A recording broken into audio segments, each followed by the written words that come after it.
जो रिलेशनशिप्स हो गए हैं वो कॉम्प्लेक्स ज़्यादा हो गए कि लोग ज़्यादा कॉम्प्लेक्स हो गए हैं? आई थिंक लोग अब एफर्ट ही नहीं करना चाहते रिलेशनशिप्स में, फॉर मेन स्पेशली। को लगता है कि if my girlfriend is really with me और she is with me for my money. 5-6 years में इंडिया को इंटरनेट का एक्सेस बहुत ज़्यादा मिल गया है। सो आई गेस जो आपकी जनरेशन ने 23-24 की एज में जो एक्सपोजर मिलता था वो आजकल के लड़के या लड़कियों को 16-17 की एज में मिल जाता है। जो ये नई नई टर्म्स आ गई हैं, fling, situationship, friend with benefits, ये आज से 9-10 साल पहले एग्जिस्ट करता था। सी अब डेटिंग एप्स इतनी ज़्यादा हो गई हैं तो आपको लगता है कि क्या पता ये इतना अच्छा नहीं हो, नेक्स्ट वन और ज़्यादा अच्छा मिल जाए। In the search of finding somebody more perfect they are just scrolling away.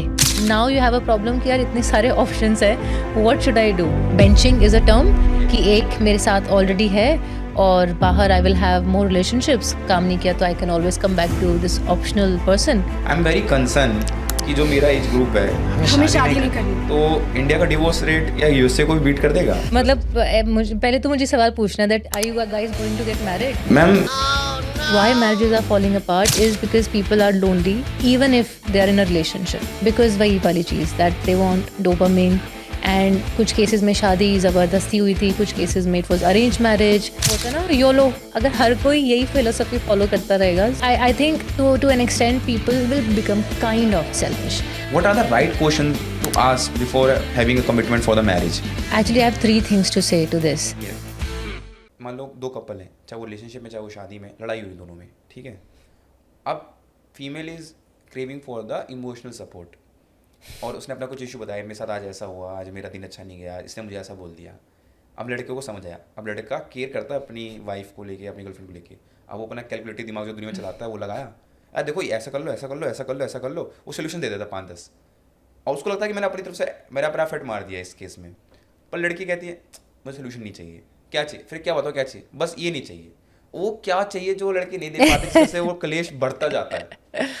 यार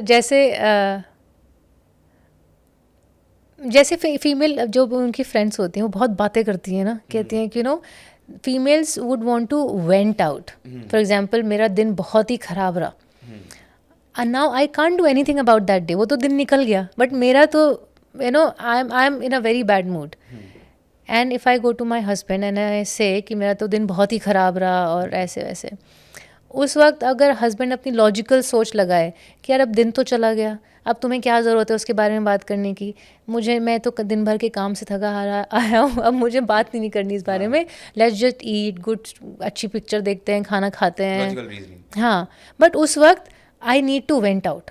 फॉर एग्जाम्पल, हाँ, कि एक होता है ना जैसे फीमेल्स क्यों इतनी ज़्यादा बात करती हैं, और एक वन ऑफ द रीजंस जैसे कहते हैं ना कि फीमेल्स को कम हार्ट अटैक आते हैं और आदमियों को ज़्यादा, because man do not speak about their emotions as much.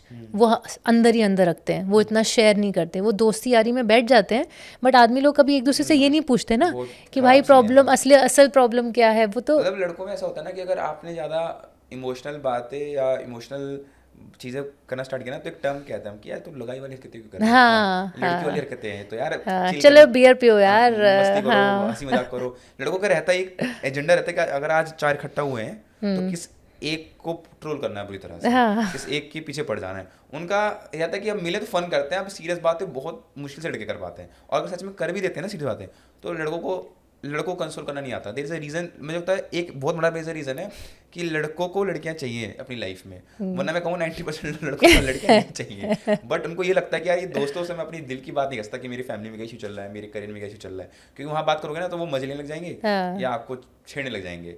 तो लड़कों, हाँ, in this case I will से लड़कियां बहुत अच्छी हैं। मतलब मैंने 2-3 लड़कियों को जब बात करते देखता हूँ ना तो लगता है कि अच्छा ऐसे भी बात होती है कि अच्छा मेरी फैमिली में इशू है या मेरे रिलेशनशिप में इशू है या मेरे करियर में इशू है, और वो कंसोल करना भी आता है। लड़कों में कॉन्सेप्ट नहीं आया, अभी तक नहीं आया कंसोल करने का। तो ये ना वही वाला फंडा होता है कि फॉर एग्जांपल जब आपके दिल में बहुत गुबार भरा हुआ है ना कि यार जिस बहुत गुस्सा है, मुझे वो गुस्सा बाहर निकालना है, and then after you have spoken about it you feel light. And there is a scientific study, अगर जो आप प्रॉब्लम फेस कर रहे हो या जो चीज़ आपको परेशान कर रही है, अगर आप उसको शेयर करते हो तो वो एक्चुअली वो जो स्ट्रेस लेवल है वो काफ़ी कम हो जाता है एंड यू फील कि चलो सामने वाला मुझे समझता है। अगर प्रॉब्लम सॉल्व नहीं भी हुई, आई वुड फील लाइट, मुझे लगेगा एक होता है ना मेरे दिल से बोझ हट गया।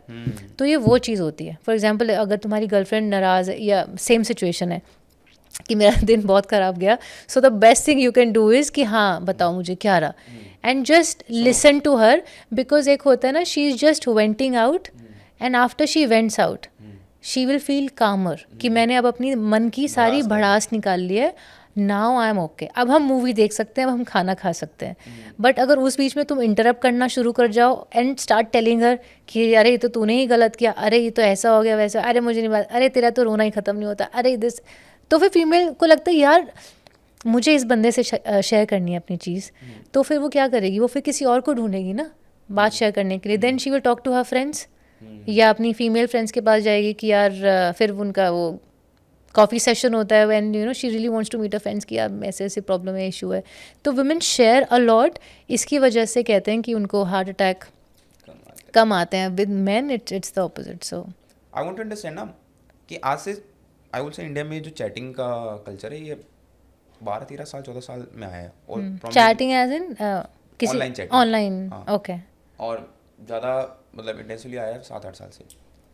अब देयर इज़ अ केस, मैं मालूम मैं और मेरी गर्लफ्रेंड बैठी है और हम लोग चैट पे लड़ रहे हैं, और या हम सामने लड़ रहे इन हैं। पर्सन, एक कोट मैंने पढ़ा था कि never fight with your loved ones on chat, क्योंकि चैट पे क्या होता है, you have a limitation of messages, you have a limitation of emojis. अब मैंने कोई इमोजी यूज़ कर दिया, अब वो मेरा कुछ और लेकिन टेंशन है, बट इमोजी से वो मैसेज अलग टोन समझ में नहीं आ रहा, इमोशन समझ नहीं आ रहा। और आई विल से कि मैं मानूंगा कि मेरी जनरेशन में, आई विल से मेरी जनरेशन में 95% जो ब्रेकअप्स होते हैं वो चैट पे हो जाते हैं। हाँ यार 95, अब यू डोंट नो कि अब जैसे मैं बहुत चिल हूँ, दोस्तों के बीच बैठा हूँ, अब मुझे किसी ने मैसेज किया कि आई वांट टू ब्रेकअप, अरे ठीक है देख लूंगा, और उसने मैंने मजाक में लिखा है देखेंगे बात करेंगे, लड़की बोला फक, मैंने इसको इतने दिल से लिखा और इसने ऐसे लिख दिया। सेम उल्टा होता है कि कभी लड़का बहुत अपने कमरे में अंधेरे कमरे में बैठ कर रो रहा हो, कुछ बहुत सीरियस मैसेज लिखा, पर girl is occupied with something, काम वाम करिए, अरे यार बात करते हैं, तो उसको लगा अरे यार तो बहुत कैजुअल हो रही है मेरे साथ। सो चैट पे कभी भी हाँ you can have fun, meme भेजिए, बात कर ली, थोड़ा अपडेट्स ले लिए, but I will say serious conversation of life about your relationship या कोई लड़ाई को सॉर्ट करना है, वो सामने सॉर्ट करनी चाहिए। और मेरे को लगता है एक रीज़न ये भी है कि जो पुराने रिलेशनशिप थे ना, वो चाहे वो स्नीक इन करके मिलते थे पार्क्स में, कैफ़ेज़ में, बट अब 99% ब्रेकअप्स आते हैं चैट पे। और आई वांट टू अंडरस्टैंड कि जो डेटिंग सीन था मैम, मुझे लगता है ना dating seen have lost their spark, पहले का एक स्पार्क था, मतलब मैं पहले की जो मतलब मैंने जितना जब छोटा था मैं देखता था ना, एक चाहे वो आपके बॉलीवुड का कल्चर में भी देख लो, जिस तरह के गाने बनते थे, जिस तरह का एक वो कल्चर था around dating in India, Delhi NCR specifically, कि घूमने गेड़ी मारना, साथ में घूमना मिलना, स्नीक इन करके मिलना, क्योंकि घर से बहुत प्रेशर रहता था, तो people have the more understanding of other person emotions, intelligence, emotional maturity. But अब there is a performance pressure कि किसके किससे अच्छे इंस्टाग्राम एस्थेटिक्स हैं, उसके इंस्टाग्राम से उसको जज करना कि वो कैसा इंसान है, कैसा पर्सन है, तो उस हिसाब से उससे बात करना, उस रेफरेंसेस पे बात करना, to break the ice. So ma'am I want understand कि आपका जो डेटिंग सीन रहा होगा 10-12 साल पहले रहा होगा, तो तब क्या एक क्लीशे था जिससे मज़ा आता था लोगों को बात करने में, एक फ़न होता था कि डोपामिन होता था कि आज हम मिलने जा रहे हैं, आज मिलेंगे, बट अब चलो चैट पे मिल लेते हैं, बात कर लेते हैं, तो what's the difference?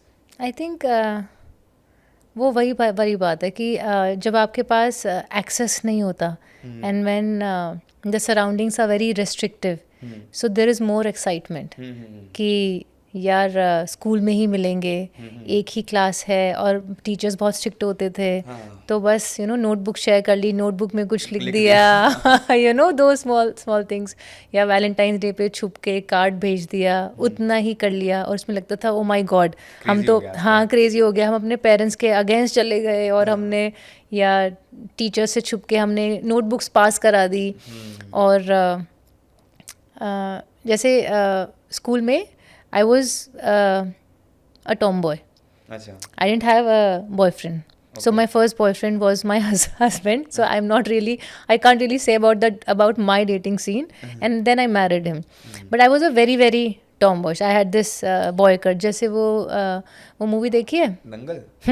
I was one of those Fogart sisters type. You used to do wrestling or not? नहीं wrestling नहीं, like boycott. अच्छा, boycott, हाँ, I was okay. मतलब स्पोर्ट्स में, like running में और बास्केटबॉल और जो सारे एथलेटिक्स होते हैं, so उसमें मैं सब में थी, but very tomboy. I used to look almost like a boy. जैसे उसमें देखा है तनु वर्ट्स मनु रिटर्न्स में, उस तरीके से. So I was friends with the boys and the females.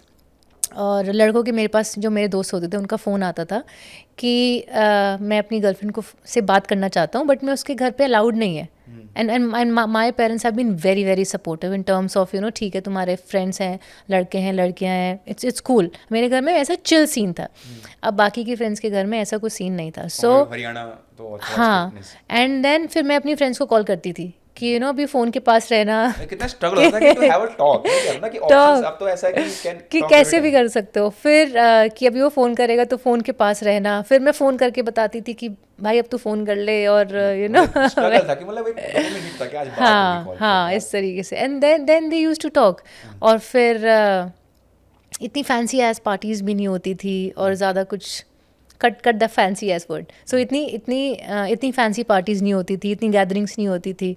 But बस उतना ही रहता था कि हाँ, अपने फ्रेंड के घर गए, उसका घर पास में है तो छत पे देख लिया उसको और हेलो बाय कर लिया, वहीं से दूर से देख के शर्मा गए, बस इतना ही. इतना था। और अब ये है मतलब कि एक innocence, I will say there was a innocence in a हाँ रिलेशनशिप, वो जो बहुत जरूरी होती है टू सस्टेन दैट। हाँ. और अब क्या हो गया ना मैम, आई विल से कि एक परफॉर्मेंस, खासकर इंस्टाग्राम पे एक परफॉर्मेंस, या if you make a ID on Hinge या any other dating app, you have a performance anxiety कि देखो मैंने ऐसे आईडी बना ली है. अब लड़के को पता है कि लड़की की आईडी देख के कि अच्छा इसको ये पसंद है, इसको ये गाने पसंद है, इसको ये एस्थेटिक्स पसंद है. सेम फॉर गर्ल, लड़के कोई लड़की किसी लड़के में इंटरेस्टेड है तो वैसे मैं बताऊंगा सोशल मीडिया पे कंपटीशन ज़्यादा लड़कों के अंदर, लड़कियां बहुत ज़्यादा अप्रोच करती हैं, लड़के ही अप्रोच करते हैं. तो देयर इज अ कंपटीशन. अब जो जितना अच्छा एनालाइज कर पाएगा आईडी को, जो जितना अच्छा वाइब को एनालाइज कर पाएगा और उस हिसाब से अपने मैसेज को क्रिएट करके अब तो भेजेगा. बहुत आसान है, क्लॉड चैट जीपीटी में लड़के की प्रोफाइल डालो, पूछो कि कौन सी वाइब है, मुझे क्या हाँ, मैसेज लिख के तो भेजना इट्स है. अबाउट कि पर्सनैलिटी होने के अलावा आपकी ऑनलाइन पर्सनैलिटी कैसे, इट हाँ. मैटर्स अ लॉट अब के डेज पे. ठीक है, टाइम हो रहा है, पर इसका देखो डाउन साइड, देखो एक अपसाइड्स ये है कि you can know people more better, कि आपको पता चल गया कि अच्छा आईडी से हमें समझ आ गया. पहले पता था कि मेरा टेस्ट अलग है, किसी का टेस्ट अलग है, अब बात की वो पूरा खराब हो गया. बट आपको आईडी देख के समझ आ रहा है कि अच्छा इसका इंसान का ऐसा टेस्ट है, तो इससे ये बात तो नहीं करनी, बट ये बात करनी बट है. यार सोशल मीडिया पे how can you really believe कि जो सब कुछ है वो सच है, because so many times it's so much curated. Yeah. कि मैं एक अच्छे पॉश रेस्टोरेंट में गई, मैंने ये खाया, हो सकता है मैंने खाया भी ना हो, मेरी फ्रेंड ने खाया हो, मुझे तो अच्छा भी नहीं लगा होगा, बट मैंने डाल दिया. follow. And social media has become so much about validation कि how many likes, how many comments. वैसे personal pages where in you feel कि देखो मैंने इतनी अच्छी फ़ोटोग्राफ्स खिंचवाई, कितने लाइक्स आए या कितनी ज़्यादा फॉलोइंग है मेरी. It is so much about seeking that look at me, I am relevant and I your fit into, culture. yeah, and I fit into certain category Of people. of people. So of it has, people. yeah, and but you can't really believe कि आपने एक selfie लगाई है या कुछ लगाया है, but you, how will you know the person behind that image or that video. Sometimes you see कि लड़कियों की जैसे बहुत पोस्ट है about that they are very happy और पार्टी कर रही हैं, वेकेशन कर रही हैं, and when you meet them sometimes they are going through so much tough times. और आपको लगता है कि जो मैंने इमेज सोची थी सोशल मीडिया को देख के वर्सेस अब मैं जब मिल रहा हूँ, it is so much different. And that girl might be looking for a very understanding and you can say, From idea you can feel कि she's yeah, much of independent, but जब मिलते हो पता चलता है कि तो she needs emotional support. या तो अब बट उसको देख के आपको लगेगा कि यार ये तो बस यहाँ पे तो बस फन चल रहा है, पार्टी चल रही है, तो ये वाला ये ठीक है. सो आई डोंट थिंक सो कि सोशल मीडिया से देख के आपको किसी की असली लाइफ का पता चल रहा है, that how they are in in person. So I think you have to get off social media in terms of if you really want to know that person. So ma'am I want to understand कि जैसे अभी last 5-6 years में India को internet का access बहुत ज़्यादा मिल गया है. सो आई गेस जो आपकी जनरेशन ने 23-24 की एज में जो एक्सपोजर मिलता था, वो आजकल के लड़के या लड़कियों को 16-17 की एज में मिल जाता है. They have the access to talk with people, अलग अलग जेंडर्स के लोग साथ बात कर सकते हो. सो जो ये नई नई टर्म्स आ गई हैं, fling, situationship, friend with benefits, ये आज से 9-10 साल पहले एग्जिस्ट करता था, मतलब इस लेवल पे जिससे आजकल आप देख रहे हो. आई डोंट सी, मेरी लाइफ में तो एग्जिस्ट नहीं करता था. I come from Haryana. वहाँ ठीक है. So but I was very close to Delhi. Graduation मैंने दिल्ली में की, and then post graduation I did in Noida. And हाँ, लोगों के अफेयर्स होते थे, फ्लिंग्स होते थे, बट इतना ज़्यादा नहीं था जैसे अभी है। तो जैसे समबडी आस्क्ड मी कि मिलेनियल्स और जेंजी में उनको क्या लगता है कि एक फ़र्क है। जैसे अगर मिलेनियल्स बोले कि जेंजी के पास आज के टाइम पे क्या है जो उनको चाहिए था, I would say we didn't have much options या बिकॉज इतनी सारी डेटिंग एप्स नहीं थी। मे बी हमारा माइंडसेट ऐसा नहीं था that we would hop from one person to another person and just be like that. और अगर जेंजी से पूछो कि अभी उनकी लाइफ में प्रॉब्लम्स क्यों आ रही है या रिलेशनशिप्स क्यों वर्क नहीं कर रहे, is because they have too many options and they just want to find the best one. For example अभी एक ऑप्शन मिला एंड अब डेटिंग ऐप्स इतनी ज़्यादा हो गई हैं तो आपको लगता है कि क्या पता ये इतना अच्छा नहीं हो, नेक्स्ट वन और ज़्यादा अच्छा मिल जाए। Then they go on to another app, फिर चलो वो थोड़ा और बेटर हो गया। Then in the search of finding somebody more perfect they are just scrolling away. So relationships have become like, you know, shopping on, yeah, like that, ki swiping left, right and center, and now you have a problem कि यार इतने सारे options है, what should I do?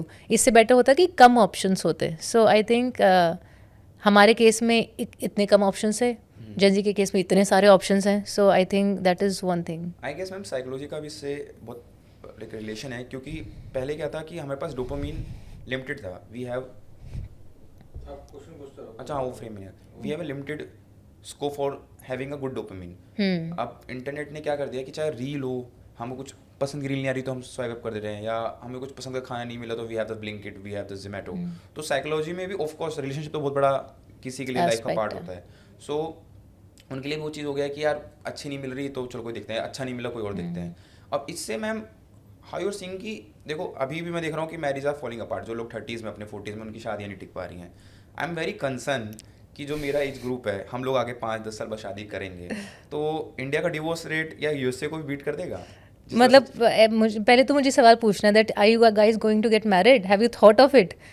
Ma'am the thing is अभी तक नहीं सोचते थे हम लोग। जैसे मैं 23 का हूँ, जब मैं 90 या 20 का था तब तो कैसे लगता था कि सीन। अब कॉलेज खत्म हुआ है, अब आई एम वर्किंग, सो घर पे भी बातें चलना स्टार्ट हो गई। मतलब ऐसा नहीं कि करनी है, बट ऐसा होता है कि करनी है अभी 4 साल बाद 5 साल बाद।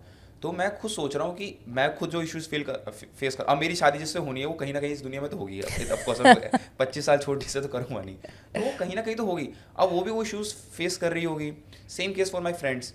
अब जब शादी का एक सेटअप, जो सोशल सेटअप है, यहाँ दोस्तियाँ नहीं टिक रही और रिलेशनशिप जैसी चीज़, और हम देख रहे हैं जो हमारे बड़े बूढ़े हैं 40s में, जो 50s में, वो लोग डिवोर्स कर रहे हैं, तो हमारी शादी कैसे टिकेगी? और जो ये आपने बताया ना इतने सारे ऑप्शंस हैं, इतनी सारी चीज़ें हैं। सो आई एम वेरी कंसर्न। तो आपका एक पर्सपेक्टिव हमसे ऊपर है क्योंकि हम तो फेस कर रहे हैं, बट आप एक सक्सेसफुली मैरिज चला रहे हो। तो व्हाट्स योर गाइडेंस की जो ये हमारी जनरेशन है शादी करेगी 5 साल बाद, तो उनको किस चीज़ का ध्यान रखना चाहिए? What are the right questions to ask before having a commitment for the marriage? तो व्हाट्स योर लाइक गाइडेंस या opinion I want to ask? See, actually, I have three things to say to this. Yes. I will answer कि क्या correct questions हैं on the later stage. But एक चीज़ to, you know, that there are so many dating apps for married people. And they have a lot of women subscribers, especially in tier 2 and tier 3 cities. For married, Married people. For extra material affairs? Yeah, yeah. Okay. So there are apps. So there was this app in Canada, but फिर उसमें data leakage हो गया था. There were so many high profile people. वो बीच में उसमें कुछ I think they were being blackmailed और data profile की आ गई थी that, you know, this data will go public, so the company will have to pay for it. Company did not pay for it and the data went online कि कौन कौन था उस पर. तो ऐसी और भी बहुत सारी apps हैं जो इंडिया में अभी चल रही हैं, especially for married people. And the shocking part was that a lot of females are there and people were like that how is it possible, because society को लगता है कि अगर आदमी हो तो it is okay. आदमी तो वैसे भी बट है रेशियो ना. वाज कि वुमेन्स ज़्यादा थी। वो हाँ, women subscribers users are more because apparently these days why marriages are falling apart is because people are lonely even if they are in a relationship. Because वही वाली चीज़ that they want dopamine. And कुछ cases में शादी ज़बरदस्ती हुई थी, कुछ केसेस में इट वॉज अरेंज मैरिज, कुछ केसेस में इट वॉज जस्ट फैमिली ने कहा था कि करनी पड़ेगी. And you know it wasn't what those people were looking for. As I said, there were not much options. It used to be a family decision, and now finally people feel that we are in this internet era and we can make up our mind, अब हम कुछ भी decide कर सकते हैं, and why not, होता है ना YOLO, you live only once.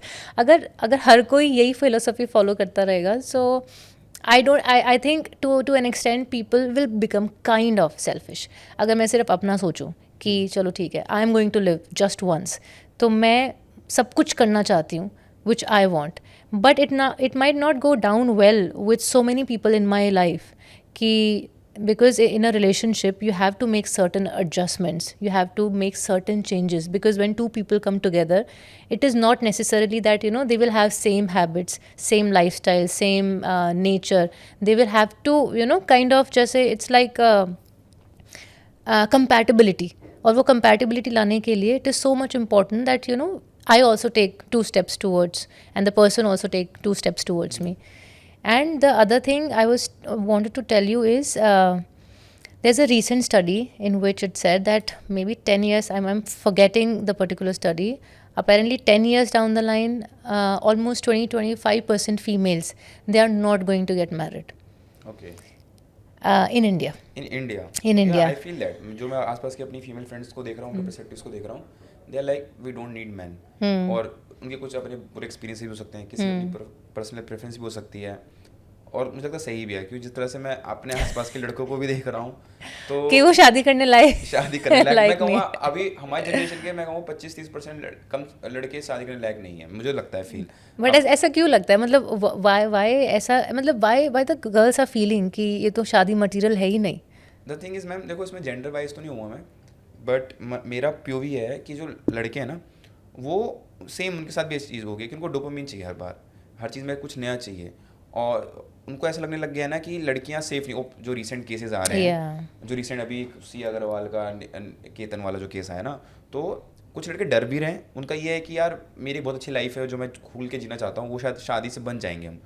पहले फैमिली रिस्पॉन्सिबिलिटीज होती थी तो फैमिली के प्रेशर से लोग कर लेते थे, बट अब लड़के ज़्यादा इंडिपेंडेंट हो रहे हैं, not financially, it's about mentally कि हमको नहीं चाहिए। और लड़कियों का क्या है कंसर्न कि पिछले 8-10 साल में आई विल से वुमेन एजुकेशन में ग्रोथ आई है, इंटरनेट से लड़कियों को और एक्सेस मिला, उनको और समझ मिली है।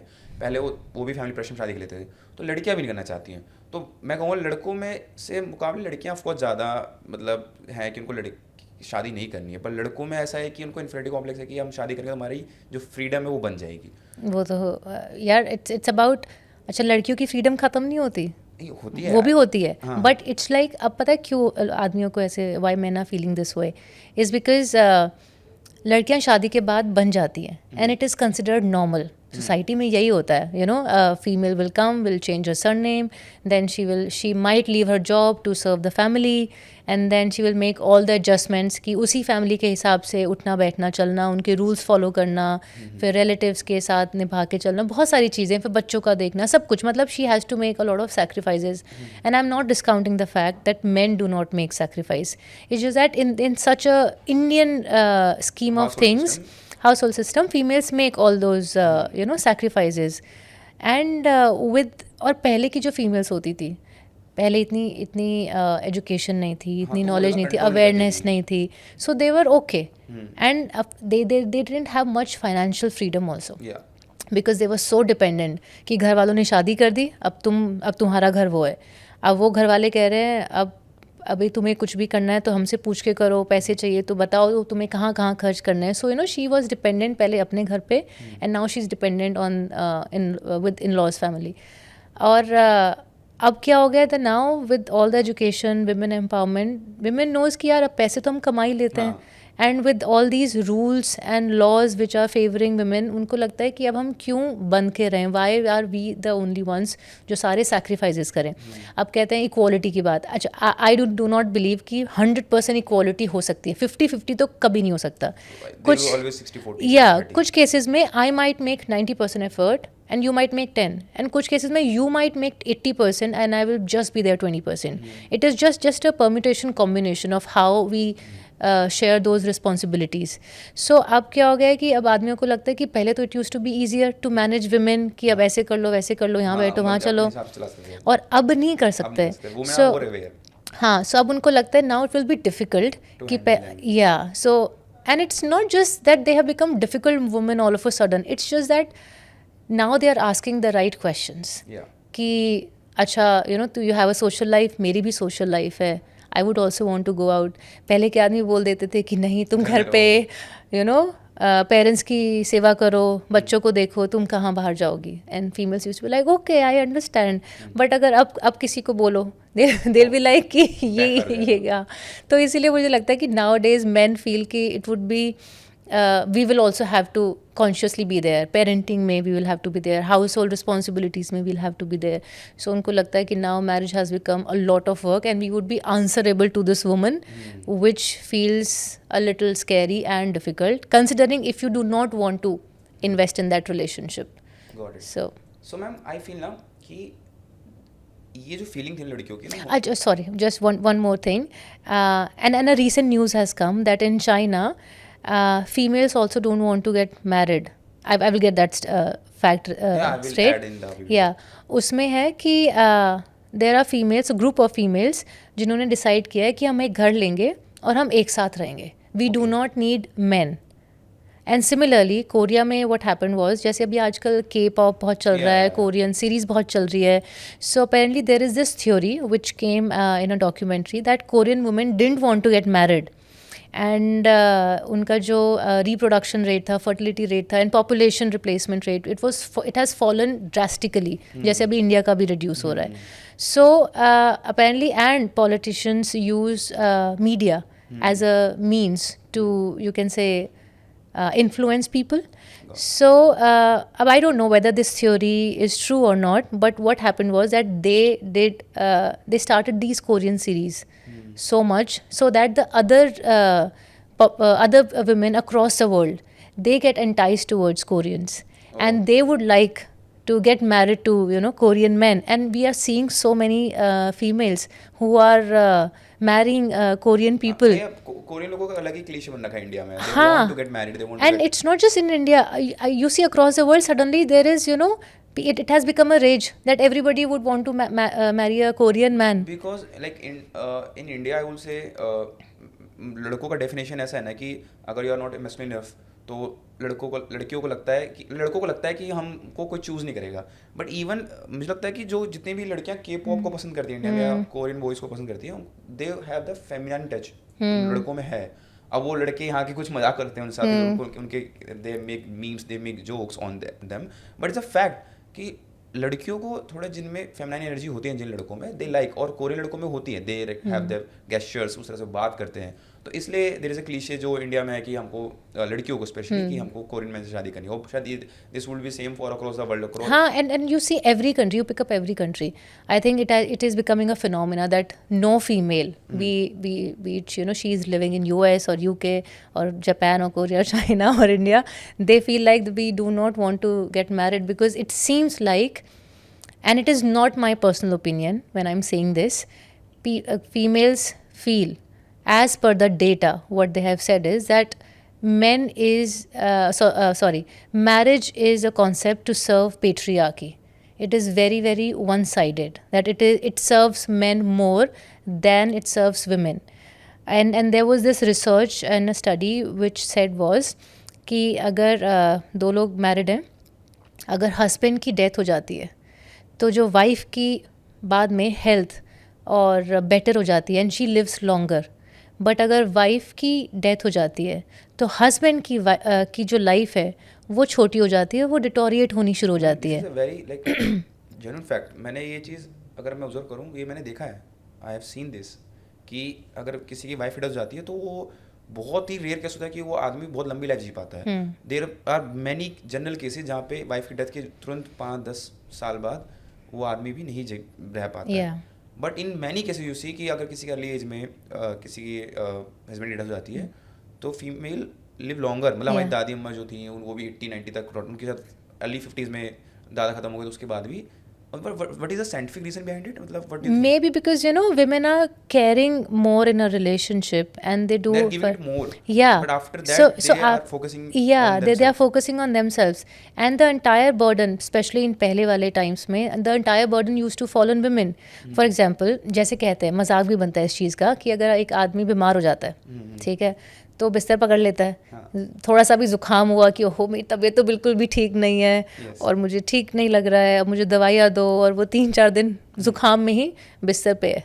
And the wife is taking care of him कि अब ये दवाई, अब ये खाना, और जनरली भी कि अच्छा खाना बना के देना कि ये सेहत के लिए ठीक है या तुम अपना ख्याल रखो। She is always there to take Yeah. Care of him.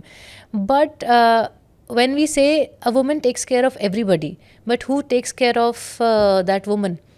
जब वो वाइफ बीमार हो जाती है तो हस्बैंड तो उसको चाय बना के नहीं दे रहा ना, उसके फैमिली वाले इतना उसका ध्यान रख रहे हैं। जैसे हम मजाक बनाते हैं कि हमारे जो मदर्स हैं जब वो बीमार भी होती हैं वो घर का काम करने लग जाती हैं। क्यों? बिकॉज उनके पास और कोई सपोर्ट सिस्टम है ही नहीं।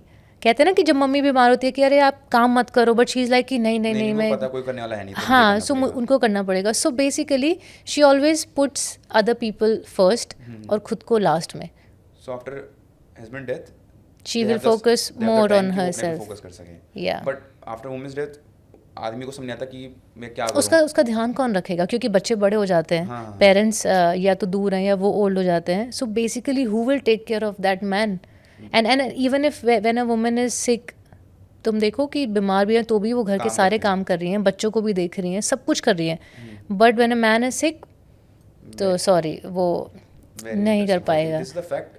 मतलब ये जो एविडेंट है, बट ये शायद आपने कॉल आउट किसी ने पहली बार किया होगा इस फैक्ट को on that podcast. So ma'am I feel ना ये जो फीलिंग थी वुमेन्स के अंदर कि हमको शादी इज़ द सेटअप जो आदमी को ज़्यादा बेनिफिट कर रहा है, ये हमेशा से रही होगी। आई गेस 20 साल पहले भी रही होगी, 25 साल पहले भी रही होगी। बट लड़कियों के पास वो ऑप्शन नहीं था टू कन्फ्रंट दैट।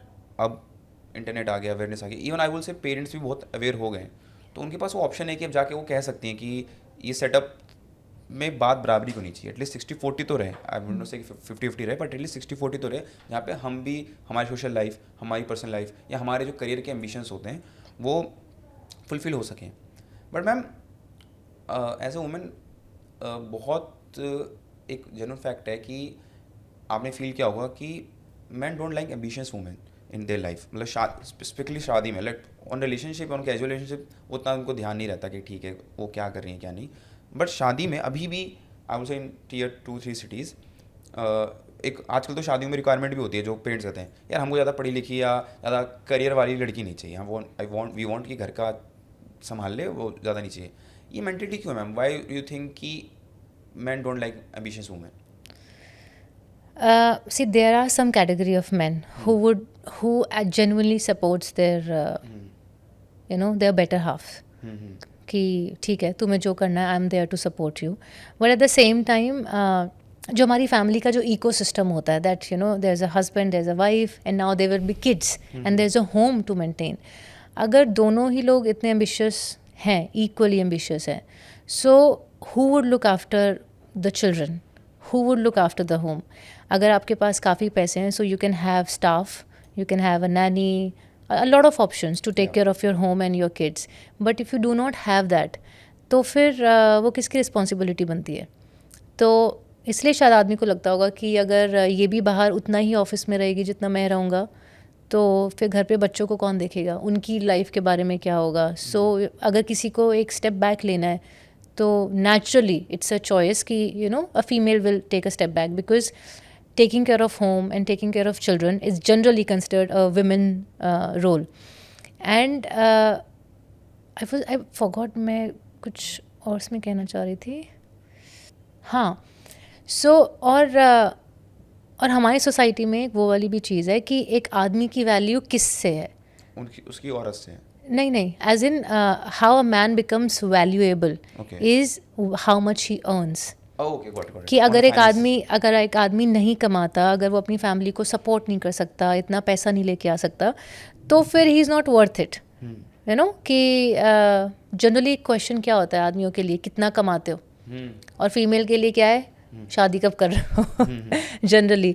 तो एक आदमी के लिए भी इट इज़ नॉट फेयर। एक मतलब जैसे now you while you growing up, did you ever thought that तुम्हारे पास एक ऐसा ऑप्शन होगा कि अगर मैं काम ना करना चाहूँ तो भी चल जाएगा? No. है ना? किसी भी आदमी के पास ये ऑप्शन नहीं होता। एवरी मैन ग्रोज अप कि यार I will have to work, I will have to support my family eventually, I have to support my parents because this is my role. अब उस केस में अगर उसको बोला जाए कि नहीं तुम घर पे बैठो और तुम बच्चे को देखो, तो उसकी सेल्फ एस्टीम हर्ट हो जाती है. And it is natural because उसको यही सिखाया गया है कि अरे तू घर पे बैठेगा, अपनी वाइफ की इनकम पे यू विल बी लिविंग, कैसा, या तो अपने बच्चे को देखता है. People make jokes, even your friends will make, हाँ, even your friends will make jokes. So इसीलिए, और जनरली ये हो जाता है कि जैसे पहले वाले टाइम पे जाएं, जैसे जब लोग जनरली डिबेट्स करते हैं कि जब हंटर्स गैदरर्स के टाइम पे हम जाते हैं कि जब ह्यूमंस का क्या कहते हैं एवोल्यूशन शुरू हुआ था. सो जनरली यही होता था that men used to go out hunting and women used to take care of the children. But now the ecosystem has evolved because women have faced so many things in the past. आज हम बात करते हैं कि एक female ने अपने husband को मार के वो ब्लू ड्रम में कर दिया, या उसको she pushed him of the Cliff. बहुत सारी ऐसी बातें सुनते हैं. And generally and honestly every parent should be worried about their sons कि there are such females out there. But at the same time we can't forget the fact कि सदियों से with centuries ये जो सारी चीज़ें होती आ रही थी, women were facing all these things. कि औरतों को जला दिया जाता था दहेज के नाम पे, या उसका मर्डर कर दिया जाता था, या उसको ब्लैकमेल किया जाता था, अब्यूज़ किया जाता था, रेप होते हैं, कितनी सारी चीज़ें हैं. बट हमारे हिसाब से वो नॉर्मल है. And that is the most sad part. And when women grow up thinking कि यार ये कैसा normal है, I do not want society to be like this, या I do not want to live like this. Suddenly now everybody is like, is my son safe? And I have a son. Of course I'm very worried about him. And not keeping the conversation aside, I'm blaming the society. कि जब औरतों के साथ ये होता है, then it is considered normal. ऐसे कपड़े पहन के क्यों घूम रही थी, इतनी रात को क्यों जा रही थी, किसी अनजान आदमी से क्यों बात की, या लड़कों से दोस्ती क्यों की, इसके तो काम ही इस तरीके से हैं. But when it happens to a man, suddenly ऐसी औरत थी तो भी औरत पे ब्लेम आएगा. जब औरत पे व्हेन शी वाज अब्यूज्ड तो भी औरत पे ब्लेम आया, और जब उसने किसी पे किया जेन्युइनली तो ऑब्वियसली उस पे आएगा. तो कौन सी ऐसी इक्वेशन है जहाँ पर main were blamed? And I'm not generalizing again, but at the same time there are so many good men out there and there are so many good women out there. But yes, अगर हम society की बात करते हैं तो generally ऐसे examples ज़्यादा भरे हुए हैं wherein women were more abused and tortured as compared to men. Got it, ma'am. Ma'am जो अभी सीए वाला केस था, आई वुड से देखो उसमें फॉर श्योर तो जो अभी it is still under investigation, but जो था गलत था. बट उसमें एक एंगल निकल के आया कि CA said in her intervention की killing was easy for me than confronting my family कि मुझे नहीं करना है. अब उसमें this is not a thing जिसमें हम उसको डिफेंड कर सकते हैं, but we need to think deeply about it कि पेरेंट्स इतना कंट्रोल करते हैं लाइफ को, अपने बच्चों की लाइफ को. चलो ठीक है, आप बाकी एक्सपर्ट्स को कंट्रोल कर सकते हो कि उनके रूटीन को कर सकते हो, उनकी फिटनेस को कर सकते हो, उनके करियर तक को भी कर सकते हो. बट रिलेशनशिप एक ऐसी चीज़ है जो आप 50s में हो, वो अपने 20s में, आपका क्या पर्सपेक्टिव, उसका क्या perspective, never know. So parents इतने कंट्रोलिंग होते हैं कि बच्चे इस तरह के कदम उठा देते हैं. I am not defending it, गलत तो था ही, तो है ही, वो तो she should get the punishment for that. But ये एंगल को हम कब समझेंगे कि पेरेंट्स जो हैं वो कब एजुकेट होंगे. ठीक है, हम बहुत बात करते हैं कि हम लोग को एजुकेट होना चाहिए, हम लोग और समझना चाहिए, बट अभी भी बहुत आई विल से 70% लड़कों की शादी तो उनके माँ बाप पे डिपेंड है. वो खुद शादी नहीं कर सकते हैं, अपने दम पे तो शादी ढूंढ नहीं सकते, वो उनके माँ बाप करवाएंगे तभी हो पाएगी उनसे. और लड़कियों में केस ऐसा नहीं है, बट लड़कियों के पास ऑप्शन रहते हैं खुद शादी करने के. बट फिर वही बात आती है, वहाँ पे पेरेंट्स कंट्रोलिंग हो जाते हैं कि नहीं हम अपने हिसाब से करेंगे. तो यहाँ पे पेरेंट्स कैसे एजुकेट हो सकते हैं, पेरेंट्स कैसे अवेयर हो सकते हैं कि नहीं यार कुछ चीज़ों में हमको छूट देनी चाहिए. पता है इंडियन पेरेंट्स के हिसाब से उनके बच्चे कभी बड़े हो ही नहीं सकते. एंड उनके बच्चे कभी इतने रिस्पॉन्सिबल, इंटेलिजेंट, मैच्योर हो ही नहीं सकते. इसीलिए उनको हमेशा उनको बताना पड़ेगा कि ऐसे पैसे कमाओ, ऐसे पैसे बचाओ, तुम ज़्यादा खर्च कर रहे हो, तुम अभी ऐसे हाथ रोक के रखो, तुम इससे शादी कर लो, तुम अभी घर मत लो. दे डिक्टेट. एंड आई थिंक ये इंडियन पेरेंट्स, अब आई डोंट नो कि बाहर की सोसाइटीज़ में या बाहर की नेशनैलिटीज़ में ऐसा होता है कि नहीं होता, बट इंडियन फैमिलीज़ में आज तक होता है wherein you are told, even if you are in your 40s, in your 50s, और अगर आपके पेरेंट्स हैं, मेजॉरिटी ऑफ द केसेस में वही आपको बताएंगे कि अरे रिलेशन मतलब रिश्तेदारों में कुछ प्रॉब्लम चल रही है, तुम इसमें इंटरवीन नहीं करोगे, तुम ऐसे करो, तुम ये स्टैंड लो, अरे तुमने ये गाड़ी क्यों ले ली, ये तो बहुत ही ऐसा है, तुम यार दोस्तों के साथ क्यों जाते हो, या तुम बच्चे कर लो, अब अब एक बच्चा नहीं, अब 2 बच्चे और कर लो. सो आई थिंक इंडियन पेरेंट्स उसी तरीके के कि वो अपने बच्चों को एक तो वैसे करके रखते हैं, ज़्यादा ओवर प्रोटेक्ट. पहले तो वो उनको ओवर प्रोटेक्ट करते हैं और फिर उनको बोलते हैं कि यार तुम तो अभी यू कैन से अभी इतने इंटेलिजेंट नहीं हो, तुम इतने स्ट्रीट स्मार्ट नहीं हो, दुनिया तो बहुत ही तेज़ है, तुम संभाल नहीं पाओगे. सो मुझे नहीं लगता कि आई थिंक अब जो नेक्स्ट जनरेशन ऑफ पेरेंट्स है, आई थिंक वहाँ पे there should be some change where in आप अपने बच्चों को बोल सकते हो कि चलो ठीक है यार, हमने तुम्हें पढ़ा दिया, you are intelligent enough, now you will make your mistakes, you will fail, but at the same time you will grow more rather than I am dictating you every time. और आई थिंक जब marriages ख़राब होती हैं तो तभी भी होता है because parents become too interfering कि तुम्हारे घर में ये ठीक नहीं हो रहा, इस टाइम पे खाना नहीं बनता, या तुम लेट आते हो, बहुत सारी चीज़ें हैं. एंड हमने बहुत देखा है कि जो काफ़ी डिवोर्स केसेस हैं उसमें पेरेंट्स कई बार ब्लेम होते हैं उस पर. आपकी गलती तभी डिवोर्स हुआ. हाँ, एंड दैट इज़, और कई बार it is other way around कि पेरेंट्स वर टू इंटरफेयरिंग. जैसे कहते हैं ना कि शादी के बाद आदमी पिस जाता है वाइफ और मदर के बीच में. बहुत केसेस है. वो क्यों? इवन कुछ बहुत ऐसे केस थे, 2-3 सुसाइड केसेस भी हैं कि हाँ, they are not able to handle their wife and their mother. हाँ, वो अपनी वाइफ को भी उतना प्यार करते हैं, अपनी मदर को भी उतना प्यार करते हैं. एक बहुत फेमस केस था ऑफ IS. उन्होंने अपने रेलवे ट्रैक आके जान दे दी थी और उन्होंने अपने लेटर में ही लिखा था कि I love my wife so much, I love my mother so much, but उन दोनों के क्लेशों में I was not able to take the side. में समझ रहा था कैसे बैलेंस करूँ. I tried my best and he was IS officer, so you know कितना उनमें सिंसियरिटी रही होगी, कितने मैच्योर रहे होंगे, बट फिर भी he was not able to handle it और इवेंचुअली सुसाइड कर लिया. तो मैं आई वॉन्ट टू आस्क कि अब आप being a women, like you have a husband, but आप कैसे चाहोगे कि how a man can have the balance between their mother and wife. क्योंकि बहुत लड़कियों की एक रहता है कि आई डोंट वांट ममाज बॉय. बहुत लड़कियों की एक प्रेफरेंस रहती है, I don't want mama's boy, I want a full control on my man. But उनको भी समझना चाहिए कि यार mother is the first love for the man. So ma'am, how a man can balance कि अच्छा ठीक है मुझे इतना कर दो पर अपनी मदर को भी इतना करो जिससे एक बैलेंस हो सके शादी के बाद. या पहले तो I think mothers should understand कि अब इसकी शादी करा दी है मैंने, हाँ. So she should give them space कि अब उनको अपना रिलेशनशिप कैसे चलाना है, it should be up to them. अब अगर मैं बार बार उन चीज़ों पे अपने because I know my son will listen to me and बार बार आई पेस्टर माई सन कि देखो ये ठीक नहीं किया, इसने कपड़े ठीक से नहीं रखे, इसने खाना अच्छा नहीं बनाया, रिश्तेदारों से इसने बात नहीं की, ये मुझसे ऐसे बिहेव करती है, बाहर चली जाती है, बहुत सारी चीज़ें. तो अब हस्बैंड क्या करेगा कि यार वो यही बोल सकता है अपनी वाइफ को कि थोड़ा सा एडजस्ट करो, मम्मी ऐसे बोल रही हैं वैसे बोल रही हैं. अगर ये वन ऑफ द सिचुएशन है तो ठीक है, but then when it becomes continuous तो फिर वाइफ भी थोड़ा टाइम बाद रिटेलिएट करेगी and she will be like मैं नहीं कर सकती ऐसे, बिकॉज हस्बैंड की तो वैसी लाइफ चल रही है and the wife is being subjected कि अब तुम्हें ऐसे ही करना है, नहीं तो प्रॉब्लम आएगी. फिर वहाँ से वाइफ हस्बैंड को कहती है कि नहीं मैं तो नहीं करूँगी, अपनी मम्मी से बात करो, ऐसे करो वैसे करो. पर फिर वो हस्बैंड मम्मी को समझाने जाता है, फिर मम्मी बोलती है तुम तो जोरू के गुलाम हो गए हो. वो जाके मम्मी का किस्सा बताता है तो वो बोलती है you are a mama's boy. I think अगर मदर इन लॉ और डॉटर इन लॉ के बीच में इश्यूज आ रहे हैं ना, they should keep their son husband out of it.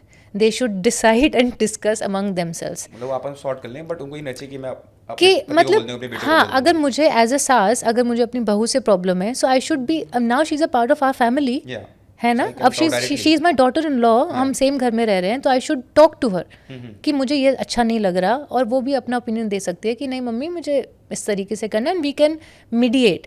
अब मैं अपने बेटे को जाके बोलूँ, वो आगे जाके बोले, फिर वो वहाँ से आए इधर से आए, it becomes frustrating for a man कि यार ये मैंने शादी करके झमेला पाल लिया है. और दूसरी एक चीज़ ये भी होती है, so that so many mothers feel कि the ownership of my son is going away, कि अब तो ये उसी का हो जाएगा. And but you should understand उसकी शादी हुई है, that he should be available for his partner. For example मैं अब सास हूँ, एग्जाम्पल जब मैं बहू थी, जब मेरी नई शादी हुई थी, तो I would want that my husband should give me enough time and हम घर के फालतू के झमेलों में नहीं फंसे रहें. और अब मैं सास बन गई हूँ तो मुझे लग रहा है कि नहीं यार, मतलब मेरी बहू को तो ये सब मिलना ही नहीं चाहिए, she how can she be happy, she is having a good life, मेरे को तो इतने स्ट्रगल झेलने पड़े थे. हाँ so I need to give away, I need to live my own life, कि अब मेरी लाइफ हो चुकी है ख़त्म, अब मैं सब चीज़ों का बोझ अपने बेटे पे नहीं डाल सकती. He has his own life, he needs to enjoy that life. अब मैं उस पर अगर प्रेशर डाल रही हूँ ना, in a way I am not loving my son by doing that. I am just putting more pressure on him, and I'm telling him to prove his love for me, which is really really bad. Toxic. कि अगर तुम मुझसे प्यार कर, तुम तो पहले ऐसे नहीं थे, तुम तो मेरे साथ ही बैठ के खाना खाते थे, हम तो बाहर जाते थे साथ में. इट इज़ रॉन्ग कि जैसे खाना बनाया है, अरे मेरा बेटा तो मेरे हाथ का ही खाना खाता है, ये तो खाना स्वाद ही नहीं बनाती है. So why do you need to compare, you are a mother and you know you need to behave that motherly figure. Yes ma'am. And wife की अपनी अलग जगह है, आपकी अपनी जगह है. So that female is not going to replace you, she is a addition, she is an addition to the family. तो आपको बस उसको वैसे करके चलना पड़ेगा, and you need to keep your son out of this झमेला. Yes ma'am. हाँ. बहुत सारे ना अर्ली जो 20s में लड़के हैं, they can relate with this, कि उनको ना कुछ भी ऐसे अगर उनकी मम्मी से कुछ आर्गुमेंट होता है ना, तो उनको एक ताना जरूर पड़ जाता है क्या कि अभी से ये हाल है, शादी के बाद क्या होगा, या कल कोई घर अगले दूसरे घर की आएगी तो तुम्हारा क्या बिहेवियर हो जाएगा. हाँ. तो उनपे वो पीयर प्रेशर मदर अभी बिल्ड करना से ही स्टार्ट है. कर देती हैं कि देखो अभी तुम मेरे साथ ऐसा कर रहे हो, शादी के बाद तुम्हारे घर और चेंज हुआ तो you are the bad guy. हाँ. बट आई वुड से कि यहाँ पे तीनों का रोल है. मतलब ये एक ऐसा बैलेंस है ना कि अगर ये बहुत अच्छा बैलेंस हो जाए तो life can be very beautiful. अगर मदर को समझ आए कि मेरा कितना रोल है, आदमी को भी समझ आए कि मुझे कब अपनी मम्मी की साइड लेनी है, हाँ. कब अपनी वाइफ की साइड लेनी है, कब मुझे बैलेंस करना है. और वाइफ को समझना चाहिए ठीक है यार, थोड़ा अगर कहीं भी 19-20 हो रहा तो कहीं तीसरी औरत तो है नहीं, उसकी माँ ही है, उसकी मदर ही है. तो ये तीनों की बैलेंस हो सकता है. कोई एक भी अगर डगमगाएगा इसमें तो वो ये पूरा इक्वेशन बिगड़ जाता है. और इंडिया हाउस होल्ड्स में आई बोलते 90% तो बिगड़ा ही हुआ है. बोलते बिगड़ा हुआ है. नहीं तो फिर मैं वही कह रही हूँ, अगर किसी दो लोगों के बीच में इश्यूज है तो उनको आपस में सॉर्ट आउट कर लेना चाहिए ना. आपको एक जज लाने के बीच में क्या ज़रूरत है? वाई ऑलवेज कि यार बेटा तुम बताओ ये बहू सही है या मैं सही हूँ. मतलब how this is fair on that man. और जैसे वो IAS ऑफिसर की बात हुई, इमेजिन IAS ऑफिसर जब वो अपनी प्रिपरेशन करता है, ही और she goes through so much of stress. Intense pressure कि इतनी पढ़ाई, रात रात भर जगना, काम करना, और उसके बाद जो सर्विसेज का प्रेशर होता है वो अलग लेवल पे होता है. And that man could not handle that घर का pressure. It's not because he was weak, it was because it became too much to handle. कि यार मैं मतलब you feel bad for that person कि यार. and imagine as a mother, if I love my son a lot, and as a wife वो भी अपने husband से बहुत प्यार करती है. so at least अगर आप genuinely उससे इतना प्यार करते हो and you're not making it a ego fight, so make it easier for him rather than just उसी को pendulum बना रखा है. I think it's really not fair on men. I will say ना कि एक इंसान की लाइफ, चाहे वो आदमी हो चाहे औरत हो, 3 पहलू होते हैं to have a successful and beautiful life. किसी के लिए 4 भी होते हैं. 1 is career, 2nd is health, 3rd is having a beautiful family and having a good marriage life, और 4th for some people it can be spirituality. हम लोग बहुत सोचते हैं अबाउट आवर करियर. इवन हम लोगों को कुछ 10,000 की इन्वेस्टमेंट भी करनी है तो हम इतना सोचते हैं, या कुछ गाड़ी लेनी है. हेल्थ के लिए भी आज people are aware. I will say India में पिछले 10 साल में हेल्थ को लेकर बहुत अवेयरनेस हुई है. People are joining gym, doing yoga, लड़कियां भी अलग अलग एक्टिविटीज़ में इंडल्ज हैं अभी भी. बट जब बात शादी की आती है, मतलब मैं देख रहा हूँ आज भी ऐसे, ज़्यादा पुरानी बात नहीं है, अभी मैंने कुछ केसेस देखे कि लोगों ने इतना कुछ अपने करियर में करा, शादी ऐसे आज देखा 15-20 दिन में बात हुई, शादी हो जा रही है. They are not asking the right questions. They are not asking कि तुम्हारी क्या प्रेफरेंसेस है, तुम घर में रहना चाहते हो या अलग रहना चाहते हो, या इंडिया के बाहर, या ये तो हो गया चलो रहने की, या what your preference in the life, what your ambitions. इस तरह की बात नहीं होती. जस्ट फैमिली ने डन किया, शादी हो जाती है. अब ये फॉर्मूला आज से 50-60 साल पहले वर्क करता था. हमारे जितने भी ग्रैंड पेरेंट्स, उनकी शादी 99% केसेस में ऐसी हुई है. अब उनके पास ऑप्शंस नहीं थे, या उनके पास और कोई चॉइस नहीं था, उनकी मेंटल अपब्रिंगिंग ऐसी थी कि जिससे हो गया उससे हो गई. बट अभी भी आई विल से in even Taiwan cities like Delhi, Mumbai भी हो रहा है अभी भी. So ma'am, what is the right question one should ask before having a marriage? कि 3-4 ऐसे क्वेश्चन जहाँ पे तुम्हें पता चल जाए कि अच्छा they are the right person with me, और कितना टाइम इनफ है. मतलब कुछ फैमिलीज में ऐसा भी कल्चर होता है कि आप लोगों ने, हमने डन कर लिया, अब you guys have 6 months of time together. 6 महीना आप साथ में मिलो, बैठो, बात करो, घूमो साथ में, तो विल गेट दैट. पर 6 महीना या कोई फिक्स टाइम कर देना इज़ इनफ कि 3 महीना, 6 महीना, 1 साल, 2 साल, you never know. Marriage is one of the most important decision of life. तो व्हाट्स योर ओपिनियन कि कितना टाइम इज इनफ, और किस तरह के क्वेश्चंस पूछनी चाहिए आपको किसी शादी करने से पहले?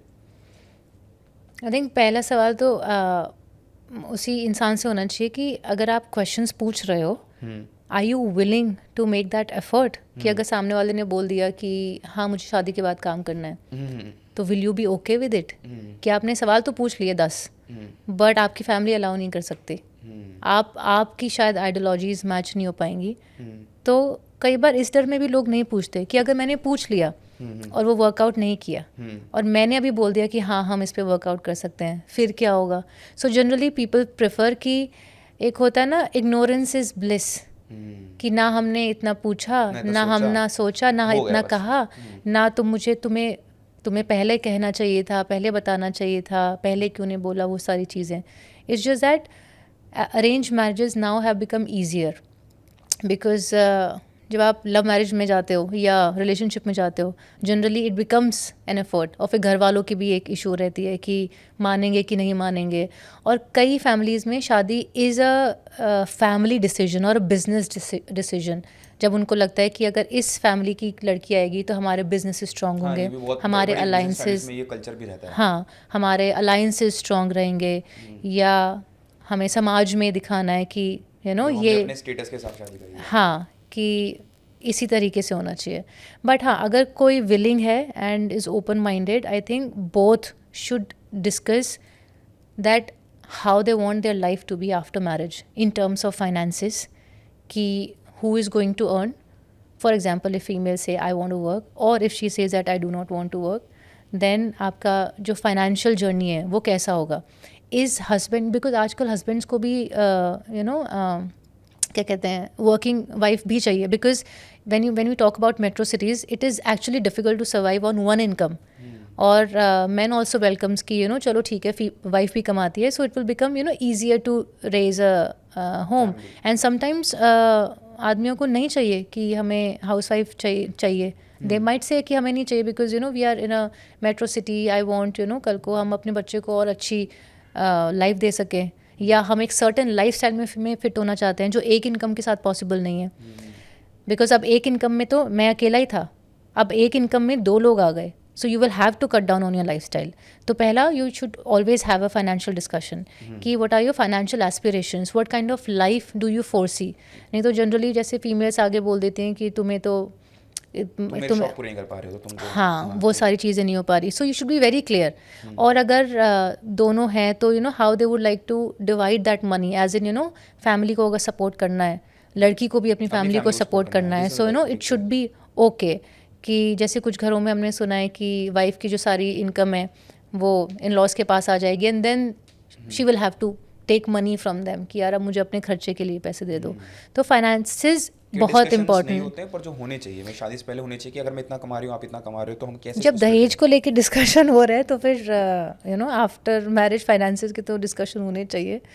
And then about kids, because आजकल not everybody is willing to be a parent, because being a parent is another responsibility altogether, and it is a life that you're bringing into this world, और फिर उसका upkeep, take care, future, everything. And not everybody feels that they would want to be a parent, because we are seeing so many couples these days, they say कि हमें बच्चे नहीं करने हैं। अभी मैम एक बहुत ही famous case, who is an actor, Gaurav Khanna, I guess his name is Gaurav Khanna, he was a Big Boss winner, I guess.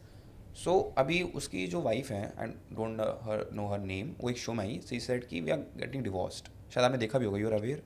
अच्छा मैं बताता हूँ, मैं आपको आप कॉन्टेक्स्ट देता हूँ। देयर इज़ ए कपल, उनकी अभी एडिट्स बन रहे थे अभी ज़्यादा नहीं, 8-10 महीने पहले, एक की एक आइडल कपल कैसा होना चाहिए, कैसा, क्योंकि she used to have fun, तो he used to support her, तो लड़कियों को पसंद आता था गौरव खन्ना कि यार देखो कैसे ही सपोर्टिंग हिज वाइफ, तो they were seen as ideal TV couple. तो अभी उनकी जो वाइफ है वो एक शो में आई, एंड सी सेड कि वी आर गेटिंग डिवोर्स। तो सब जितने भी स्टार थे दे गॉट शॉक्ड कि यार डिवोर्स क्यों, अभी तो हमने देखा इतना अच्छा आपका रिलेशनशिप मिला था। तो with some discussion she said कि गौरव से मुझे दिक्कत नहीं है, बट हम शादी को हुए शायद उनके 8-9 साल हो गए, बट हम एक चीज़ पे सेम नहीं हो पा रहे कि he want to have a family, he want to have kids, but I don't want. अब उनका डिसीजन पहले भी हुआ होगा। तो बहुत लड़कियाँ हैं जो शादी चाहती हैं, they welcome the concept of marriage because of their emotional needs, physical needs, financial needs, किसी हर तरह की नीड्स के लिए they want to have a marriage, but they don't want to have a family. और ये मैं कहूँगा रेशियो वाइज कहूँ, लड़के 10 में से 2 ही होंगे जो कहेंगे कि मुझे फैमिली नहीं बनानी, मोस्टली लड़कियाँ ही ये रखती हैं। तो as woman I want to understand ma'am कि जो लड़कियाँ शादी वेलकम करती हैं but they want to welcome a family, what is the reason, why do that? बहुत सारे ऐसे केसेस आते हैं कि गर्ल्स थिंक या लेडीज थिंक कि हमारी बॉडी ख़राब हो जाएगी, एक बड़ा मेजर रीज़न रहता है, या I don't have the mental capacity to raise a child. तो what's the like reason behind it कि लड़कियाँ शादी करना चाहती हैं but they don't want to have kids and family? यार आई थिंक ये I really can't comment particularly on it, because I think सबकी अपनी पर्सनल चॉइस है। कुछ लोग को लगता है कि जब एक बच्चा आ जाता है तो सबसे ज़्यादा फीमेल की लाइफ अफेक्ट होती है। For example if you take an example कि एक कपल है, दोनों कॉर्पोरेट में जॉब करते हैं, and the wife is pregnant, she is going to have a child. After the child is born तो फीमेल को मिल जाती है 6 मंथ्स की maternity leave, she is taking care of the child. After 6 months are over, either she goes back to her job, और क्या होगा कि नहीं बच्चा बहुत छोटा है, अभी तो काम नहीं कर सकते। इनिशियल 2-3 साल तो बहुत फोकस देना पड़ता हाँ, सो हस्बैंड की लाइफ में चेंज आएगा, बुढ़ापा बट नहीं आता। इतना बड़ा चेंज नहीं आएगा। अब करियर की बात करते हैं। अब हस्बैंड तो जा रहा है दोस्तों के साथ, बाहर भी जा रहा है, वो अपना काम भी कर रहा है, रूटीन लाइफ भी जी रहा है, and he is there for the child जितना वो हो सकता है। बट फीमेल की तो पूरी की पूरी लाइफ ही अब बच्चे के अराउंड रिवॉल्व करती है। Now imagine if that female is a very ambitious woman. अब वो कॉर्पोरेट में जब जाएगी तो उसको लोग पूछेंगे, अच्छा जब इंटरव्यूज़ भी होते हैं कि अपॉर्चुनिटीज़ के केस में कि अच्छा आपकी फैमिली है, बच्चे हैं, कितने साल का बच्चा है, अच्छा फिर तो अभी तो बच्चा बहुत बीमार पड़ेगा, या आपको छुट्टी की ज़रूरत पड़ेगी, या ये बहुत ही रिस्पॉन्सिबल जॉब है, हाई प्रेशर जॉब है, अभी आप नहीं कर पाओगे, या इसमें ट्रैवल करना पड़ेगा, बट आप तो कल को आप तो बड़ी एक्सक्यूजेज, responsibility दे सकते हैं वहाँ हाँ पे। एक्सक्यूजेज बना सकते हो कि बच्चा है तो मैं नहीं कर सकती। सो जनरली तो जो एचआरस होते हैं, दे विल नॉट वांट कि एक न्यू मदर को या एक छोटे चाइल्ड की हम मदर बड़ी को प्रमोशन या बड़ा बड़ा हाँ वो जॉब दे। दें। तो फिर अब क्या होता है, after a child is born तो फिर वो फीमेल और पीछे हो जाती है। आदमी की स्पीड आगे ही चल रही है कॉर्पोरेट में, लाइफ में, सब चीज़ों में। अब वो फीमेल पोस्टमार्टम डिप्रेशन से भी डील कर रही है, करियर में भी वो हिट ले रही है। Now suddenly the entire family is about the child, कोई फीमेल को पूछ ही नहीं रहा है। पहले तो it used to be like female pregnant है तो सब उसके साथ है। अब बच्चे होने के बाद अब वाइफ का काम करता हो, अब तुम अब बच्चे को देखो। तो suddenly she is going through so many hormonal changes and everything, and then suddenly कहते हैं ना, woman changes after child birth. फिर वही physical issues in terms of now I do not look like that any more, and then career में I have to take so many breaks, मेरी social life में I will have to take a break, everything it changes for a woman. And now फिर अब बच्चे की पढ़ाई होगी तो उसको पढ़ाना भी है, उसके डॉक्टर की अपॉइंटमेंट भी है, सब कुछ है। सो आदमी की लाइफ चेंज हुई बट फीमेल की ज़्यादा in terms of those evident efforts. So इसमें शायद तभी होता है कि फीमेल्स को लगता है कि यार मुझे तो अपना करियर बनाना है, या I want to live a life, I want to travel the world, I want to have a social life. और मुझे नहीं लगता कि अगर इस इक्वेशन में अगर बच्चा होगा तो मैं ये सब कर पाऊँगी। और वही वाली बात, यू लिव ओनली वंस, तो ये लगता है कि नहीं। And nowadays we also see that so many people are facing depression, anxiety issues, and they have seen bad marriages. They have seen their own childhood, which might have been really rough or bad, and they feel that maybe I might not become that kind of parent. Yeah, I have my own issues. So उनको लगता है कि why to bring a life in this world wherein you are not prepared to take care of that life altogether. So maybe like कि आदमी घर के बाहर सब घर के कुछ मामलों से नहीं रो पाता, पर घर के मतलब घर के बाहर जितनी प्रॉब्लम्स हैं करियर को लेके, स्ट्रगल को लेके, वो झेल लेगा। बट अगर he is breaking down, it is because that घर is not sorted and he is feeling a lot of pressure from home. So ma'am, you talk about the term called postpartum depression, and recently हमने Kyra Advani, she is the one of the biggest Bollywood female actors, and she talked about that issue in the Rashmani's podcast. I want to understand कि ये concept क्या है। I don't want to go into कि क्या होता है, कि उससे क्या मतलब, I want to get into the psychology of this, कि लड़के रिलेटिंग कर पाती है चीज़ से कि सब तो बढ़िया है, बच्चा हुआ है, खुश रहो, मैं भी तुम्हारे सपोर्ट कर रहा हूँ, तुम्हारा करियर तुम्हारे सामने है। But person like Kiara Advani, जिसके आई विल से कि अब मुझे नहीं पता उनके घर की क्या कहानी, but I see Siddharth as a guy जो सपोर्ट करेगा, and she have a big Bollywood career, सब कुछ, और बच्चा नया नया, उसकी खुशी सब होने के बाद भी Y women feel depress, like what is the psychology behind it. आपने यू हैव अ चाइल्ड, तो आपने ये चीज़ फेस की होगी, व्हाट्स सो दिस कॉन्सेप्ट? जब जब कोई भी फीमेल प्रेग्नेंट होती है, so everybody is super focused on the woman कि इसको अच्छा खाना दो, अरे ये बैठ रही है तो तकिया लगा दो, अरे इसको बहुत ख्याल रखो, धीरे चलो, डॉक्टर के पास चलो, ये correct nutrition, everything. It is like the entire world is focused on that woman. And then she is gaining weight after a few months, so it's like that she is glowing, look at her, she is looking like a angel, divine angel, all those things. और जैसे ही बच्चा हो जाता है, सारा focus आ जाता है बच्चे पे. अरे बच्चे को फीड करो, बच्चे की वैक्सीनेशन है, बच्चे को ऐसे नहीं पकड़ो, उसकी गर्दन ऐसी है, ये सब है. Suddenly everybody forgets about the mother. And when a child is born, a woman goes through so many hormonal changes, and suddenly she has this tiny human जिसका उसको पूरा ख्याल रखना है. And she is also confused. वो रात रात भर नहीं सो पाती है because बच्चा जगा हुआ है या बच्चे को फीड देनी है. कोई पूछता नहीं है उससे कि तुमने खाना खाया कि नहीं, तुमने रेस्ट किया कि नहीं, या suddenly it's about how is the baby, पति, उसकी फैमिली का सब कुछ, लड़की की फैमिली का भी फोकस हाँ बच्चे पे होता है. And then your body changes, it become suddenly, मतलब कियारा आडवाणी के she might be having 6-pack abs, suddenly like everybody starts trolling her that look at you have not lost weight, तुम मोटी हो गई हो. And there so much trolling happen, and आसपास के लोग आजकल फिट रहने का इतना प्रेशर, पतला रहने का इतना प्रेशर है. And then suddenly you feel that you have become the target. आपको समझ नहीं आ रहा है इस बच्चे को कैसे उसका ख्याल रखना है, और आसपास क्या हो रहा है. You are going through so much, आपकी body has gone through such a traumatic experience in terms of that pain and that entire experience. It is called one of the most enduring pains जो शायद आदमी नहीं सहन कर सकता. So when you go through that life changing experience, you also change. And during that time a lot of females go through postpartum depression, not just in India, globally.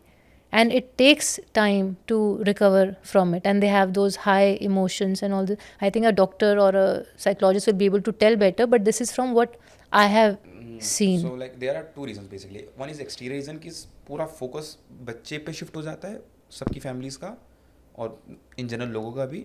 और दूसरा there is a psychological reason और biological reason जो hormones में भी change होते हैं. तो ये दोनों का जब पीक, और फिर आपको अपना भी लगता है कि अभी आपकी सोशल लाइफ ख़त्म हो गई, अभी बाहर नहीं जा सकते. अच्छा चलो मेरा मूवी करियर था, but no look at me, अब तो मुझे बहुत काम करना पड़ेगा, या मैं लाइफ में बहुत पीछे हो गई, करियर में मैं बहुत पीछे हो गई, I have to work extra hard to buck up. There so many things going on during that time. A woman really needs some supportive people in terms of who can hear her. She might get कई बार, and you might go extreme in terms of emotions, and you might think so many different things. हो सकता है वो valid भी ना हो, but उस वक्त when you're going through those things, अगर आप किसी को बोलो कि for example तुम्हें सर दर्द हो रहा है, एंड मैं तुम्हें बोलने लग जाऊँ कि नहीं तुम्हें ऐसे करना चाहिए, वैसे करना चाहिए, अब तुम ये कर लो वो कर लो, तुम्हारा सर दर्द और बढ़ जाएगा. Right now you need rest and care. So similarly, when a person is going through something, that person do not need lecturing. हम उसको लेक्चर मत दो सही गलत का क्या है. हाँ, या सो आई थिंक वो शायद मिसिंग है. आई थिंक अब इंडिया में अब ज़्यादा इमोशनल चल रहा है, emotional health, emotional support, emotional needs, emotional requirements. But पहले लोग इतना कहाँ इसके बारे में बात करते थे. बहुत अच्छा पॉइंट रेज किया. सो मैम ये मैं लड़कों की कमी मानूंगा बहुत बड़ी, कि जब वो अपने अर्ली 20s में होते हैं ना, तो they think so much about career. और आजकल लड़कों में अब जिम का, फिटनेस का भी है, तो they think about gym, body and career.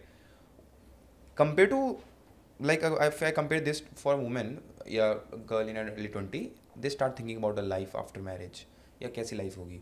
लड़के जिसको कंसर्न में नहीं लेते हैं, वो जब तक उनकी शादी की एज आनी होती है 28-29, तब वो सोचना स्टार्ट करते हैं. और फिर कुछ उनसे गड़बड़ होती है तो दे थिंक यार मेरे से क्यों गड़बड़, मैं तो ऐसा ही हूँ. जब शादी खराब होती है तो अगर लड़का खराब कर रहा है शादी, तो मैं तो ऐसे ही था, क्योंकि तुमने कभी अपने आप को सोचा ही नहीं कि शादी मुझे करनी है, तो मुझे अपने आप अंदर चेंजेस लाने होंगे धीरे धीरे. और लड़कियाँ इतना डीपली सोचती हैं. बट क्या होता है शादी के बाद, आई डोंट नो अभी रिसेंटली क्या कल्चर बना है, बट आई फील कि कभी कभी इंसान बुरा नहीं होता. मतलब जब शादी होती है दो लोगों की, it is not the person you have the issue. उनको तुम्हें पता है ये पर्सन अच्छा है, इंसान अच्छा है, बट मेरे लिए अच्छा नहीं है. मतलब एक होता है चलो घटिया ही इंसान है कि ही हैव बैड हैबिट्स या she have bad habits. Boys know कि गलत लड़की अच्छी है, लड़की को पता है लड़का अच्छा है, बट हमारे लिए अच्छा नहीं है। कहते हैं ना, you are not the one, I am the one, अलग केस होता हाँ है। हाँ, तो इस चक्कर टू में सॉफ्टन द ब्लो। हाँ, इस चक्कर में भी बहुत रिलेशनशिप और शादियाँ टूट रही हैं। तो व्हाट इज द सोल्यूशन? अगर मान लो आप एक सोशल मैरिज सेटअप में आ गए हो, मैं बहुत एक हाइपोथेटिकल केस दे रहा हूँ, आपको पता है this person is nice person, this man is a nice man, but we are not made for each other अभी के लिए। बट अगर हम थोड़ा एफर्ट मारें, अब वो बहुत लोग चीज़ फेस इशू करें, शायद this conversation can help them कि ठीक है यार, ये मेरे टाइप का तो नहीं है, या she is not my type, but fundamentally they are good person. How, और they don't want to get a divorce, हम डिवोर्स नहीं करना चाहते, but they want to make sure कि दिस मैरिज शुड वर्क। तो what are the steps, what are the things they can do on the daily basis, या fundamental चीज़ें से they can lie on the same page? So सबसे पहले आपको ये देखना पड़ेगा कि ये ऐसा सोचना पड़ेगा that I want to make that effort. I will not point finger towards the other person कि तुम्हें ही करना है तो तुम ही सारे एफर्ट करो। दोनों को इक्वली विलिंग होना चाहिए कि I will also take effort and that person will also take effort. And now you have to stop thinking about your self for a minute and think कि उस इंसान को क्या पसंद है। फॉर एग्जाम्पल, मुझे सोशल लाइफ मुझे बहुत पसंद है, इंटरेक्टिंग विद पीपल या पार्टीज़ में जाना, या just hang out and movies and restaurants, all those things. और मेरे पार्टनर को थोड़ा घर में रहना पसंद है। थोड़ा घर में रहना पसंद है। सो हम उस हिसाब से वो मैचअप नहीं कर पा रहे, and we want to spend time, but मेरी एनर्जी वो उधर मीट नहीं कर पा रहा है और मुझे वो लग रहा है बोरिंग। सो आई थिंक उस केस में I should cut down on those social evenings and be there for some part, and my husband should be also okay कि चलो ठीक है, I will also try and make effort in this social life. Similarly, अगर किसी के partner को adventure sports बहुत पसंद है, या ट्रैकिंग पे जाना, या नेचर लवर है, और दूसरे इंसान को मे बी मूवीज़ देखना पसंद है, घर पे रहना, या टीवी, या वो ऐसे पसंद है, so I you have to really think कि सामने वाले को क्या अच्छा लगता है, and you become a part of their life. जब आप ऐसे एक्टिविटीज़ साथ में करते हो, then you genuinely have new conversations and you come together and you see that you guys are making those efforts. So आपको ये देखना पड़ेगा एक दूसरे के लिए, सामने वाले के लिए क्या इंपॉर्टेंट है, and you start doing those things. और उसको भी उतना ही करना पड़ेगा, बिकॉज एक तरफा तो नहीं हो सकता। अगर आप ही सारे एफर्ट करते रहोगे, it will fall apart eventually, और यू विल गेट टायर्ड कि I think I have done enough, सामने वाला तो कुछ कर ही नहीं रहा है, एंड और मेरे एक के बस की बात नहीं है। So you really have to think कि what will make that other person happy, and be willing to adjust to that. I am not saying that you have to change yourself completely, कि मैं पूरा बदल जाऊँ और मैं घर पे रहने लग जाऊँ बिल्कुल ही, and I become a change person, and then I will not be myself. I might also get upset और सैड कि यार मैं तो बहुत सेक्रीफाइसेस किए हैं। So you both have to come together and make those changes and start living those changes. Ma'am, when I see two genders, men and women, लड़कों का ना for relationship and for marriage almost approach same रहता है। I would से जो थोड़े sincere लड़के होते हैं उनको समझ आ जाता है कि यार रिलेशनशिप में जाना और शादी में जाना डिफरेंस है इसमें बहुत बड़ा, तो उनके कुछ पॉइंटर्स ऐड होते हैं। बट आई हैव सीन कि लड़कियों का ना एक, अब they are in their early 20s, तो रिलेशनशिप के लिए अप्रोच बिल्कुल अलग रहता है, but when it comes to marriage उनका अप्रोच बिल्कुल अलग होता है, and there is a huge gap in it. So I will say this approach is good, but why, मतलब लड़कियां जब रिलेशनशिप में जा रही होती है उनकी अप्रोच अलग होती है, पर जब शादी में जा रही है तो अप्रोच अलग होती है, ऐसा क्यों होता है? Yeah, I think every girl would be wanting a stable partner, जो loyal रहे, who loves her and is dependable, is responsible, and then she really thinks कि कल को लाइफ के अपने hardships होंगे, struggles होंगे, will that person be able to handle those? And I would also be to support. family के issues होते हैं, तो उसमें क्या ये सपोर्ट कर पाएगा? And girls really think long term, अलग अलग सिनेरियोज़ कि जब बच्चे होंगे तो क्या होगा, जब घर में इश्यूज़ होंगे तो क्या होगा, जब लाइफ के इश्यूज़ होंगे तो क्या होगा। चलो ठीक है, I will be able to, I be strong enough, या मुझे कहीं सपोर्ट चाहिए होगा। So will that man be standing beside me, या ये छोड़ के चला जाएगा and then I will be left alone.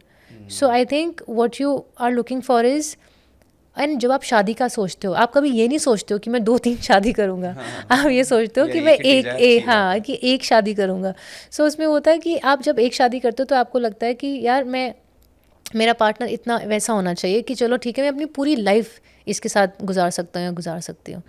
तो फिर you really start thinking life के हर सिनेरियो पे, हर एज ग्रुप पे, हर लाइफ की स्ट्रगल पे, that how that person will be, and maybe that is why. But ma'am it comes to dating, there is a saying, I am not generalizing it, कि जो लड़की अपने जब they choose boyfriend, तो जितना वो adventurous लड़का choose करती है, जब उनके पास शादी करते हैं वो उतना ही बिल्कुल पोल अपोजिट, स्टेबल, शांत, बोरिंग सा आदमी सेलेक्ट करती है फॉर द मैरिज. ऐसा है क्या? मतलब ऐसा, मतलब आई डू इट, बट हाँ. ये देयर इज अ सेइंग कि जो लड़की जितना ही अपने, तो यार ये तो उल्टा हो गया, बिकॉज मैंने ये सुना था कि आदमी जनरली जब गर्लफ्रेंड बनाता है तो उसको बिल्कुल एडवेंचरस पार्टी गर्ल चाहिए, और जब शादी करता है तो उसको होमली गर्ल चाहिए. हाँ, इन्हीं लड़कों में भी सही है. लड़कों में तो ये तो 110% सही है. लड़कों को चाहिए कि शादी में जब मैं अपने फन करना हो तो मुझे बिल्कुल एडवेंचरस लड़की मिल जाए, बट जब मेरे को शादी करनी है तो मुझे सीधी सादी लड़की चाहिए. पर लड़कियों में भी रहता है. और ये चीज़ ऐसा क्यों है कि आप, क्योंकि मतलब इसका मतलब ये कि जिसके साथ शादी, मतलब कितना कितना ये आयरनी है कि इसमें, कि चलो ठीक है 19-20 का हैंकी पैंकी वाला जो स्कूल टाइप लव होता है उसको अब मैं सीरियसली ज़्यादा कंसीडर नहीं करता, वो बस नाम का होता है. But when you are 24, 25, 26 and you know कि you have to get married in next 4 years, 5 years, तब भी ये अप्रोच रखना कि आपके माइंड में क्लियर है कि शादी नहीं करने वाला, but I am going to get into the relationship. और क्या पता हो अगला इंसान वैसे सेम पेज पे ना हो, अगला इंसान सोच रहा हो कि यार रिलेशनशिप में आ रही है कि शादी में टर्न ऑन हो सकता है, पर फिर वो इतना मिजरेबल हो जाता है उनकी लाइफ कि बहुत सारे लोग अपने 20s में अपने करियर पे ध्यान नहीं पाते क्योंकि इस रिलेशनशिप इन सब में पटके रहते हैं. तो ये अप्रोच रखना चाहिए कि जब आप रिलेशनशिप में जा रहे हो, when you specially in this age category 23, 24, 25, 26, क्योंकि you know in late 20s आप शादी करनी है, तब अब भी अप्रोच अलग रखना सही है कि वरना आपको अप्रोच सेम रखनी चाहिए. नहीं यार, जिसके साथ मैं जा रहा हूँ रिलेशनशिप में, मैं शादी भी करनी है, तो मेरे को वो फैक्टर्स भी रखना है कि ठीक है एडवेंचरस भी होना चाहिए, स्टेबल होना चाहिए, मिक्स ब्लेंड होना चाहिए. यार मुझे लगता है आज के टाइम पे ना वही वाली बात है, that Gen Zs have that freedom. एक कहते हैं ना मेरी वाइब मैच नहीं हो रही, सो मैं तो जा रहा हूँ यहाँ से या जा रही हूँ यहाँ से. आई थिंक जो मिलेनियल्स ने कहा ना कि चाहे उनकी जान निकल जाए but they would be there to make that situation, you know, या absorb that pressure और situation. And Gen Z like यार मैं एक ही लाइफ है, मेरे को नहीं पढ़ना इस झंझट में. सो अब जो डेटिंग सीन है वो वैसा ही हो गया, that people do not want, they are not thinking of marriage as such, they are thinking कि अभी का अभी क्या मुझे थ्रिल हाँ दे सकता है. हाँ. और अभी वही वाली बात है कि अब ऐसे लगता है कि यार शादी लेट 20s में करना या अर्ली 30s में करना इज़ ओके, या शादी नहीं करना भी is also okay. So they are not thinking about marriage per se, they are not even thinking as such कि अगर मैंने, जैसे अभी वो बीच में बहुत सारी स्टोरीज आई थी कि एक जेंजी ने रेजिग्नेशन दे दिया कि सर अब मेरा काम करने का मन नहीं है. This was the you know resignation line कि क्या हुआ, मेरा काम करने का मन नहीं है या मेरी वाइब मैच नहीं हो रही. और जबकि अगर मिलेनियल से कंपेयर करो उसको, तो उसको लगेगा कि यार मैंने जॉब छोड़ दी तो अगली पहले दूसरी जॉब सिक्योर होनी चाहिए, तब मैं ये जॉब छोड़ सकता हूँ, या आगे मेरा करियर कैसा जाएगा, पैसे कैसे होंगे, you know, so many different things. So अब जेंजीज आर लाइक यार ये मेरी लाइफ है, I am not going to tolerate any toxic culture, any unnecessary pressure.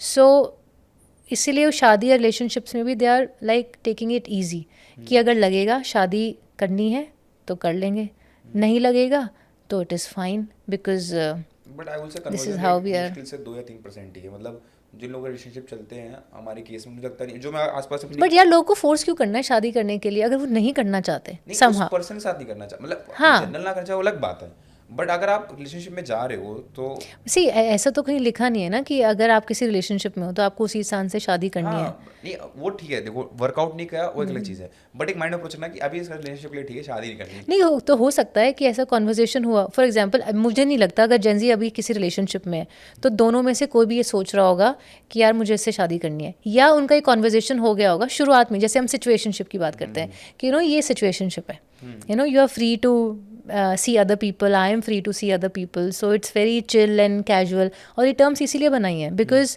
Serious relationship और कमिटमेंट, सीरियस कमिटमेंट अब वो वाली वैसी चीज़ नहीं है कि यार मुझे अननेसेसरी प्रेशर नहीं लेना है.